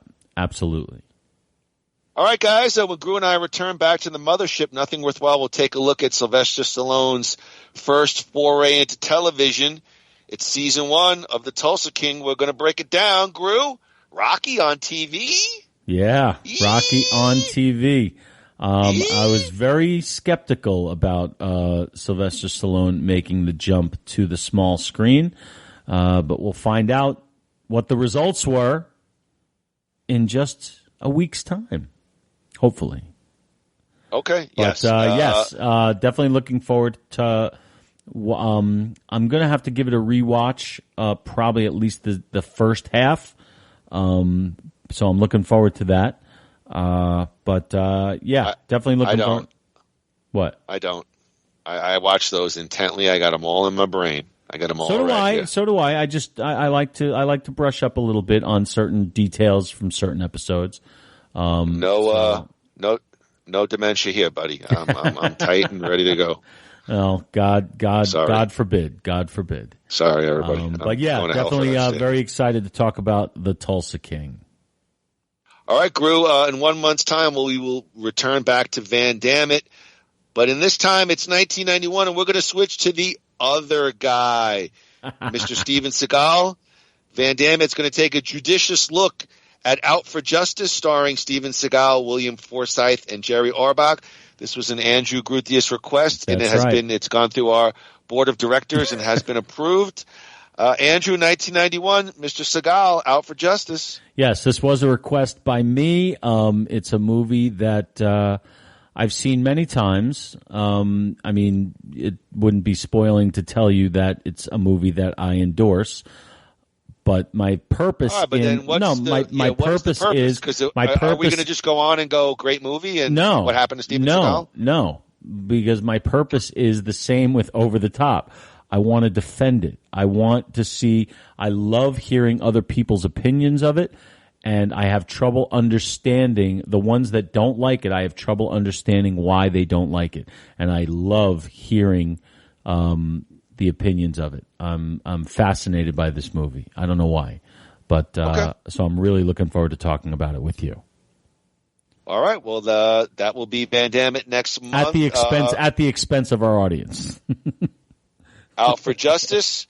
Groo, that's it for this episode of Van Dammit Timecop. We hope everyone has enjoyed this podcast. Groo, take us out of here. Yes, ladies and gentlemen, thank you again, as always, for joining us on behalf of New U Life Center in Phoenix, Arizona. Myself and my esteemed partner, Evan Moody, would like to thank you for joining us on this beautiful, at least here, Saturday afternoon. We hope you have a wonderful President's Day weekend and have plenty of time to look forward to next week when Moody and I take you on the path to Tulsa, Oklahoma on Nothing Worthwhile with Moody and Groo. And ladies and gentlemen, until then, no retreat, no surrender. We'll see you for Elimination Chamber, everybody. Quack, quack. Knox cow. From funky Chinatown, they were chopping them up, they were chopping them down. It's an ancient Chinese art, and everybody knew their part. From a fainting to a slip, and a kicking from the hip, everybody was kung fu fighting. Those kids were fast as lightning. In fact, it was a little bit frightening. But it fought with expert timing.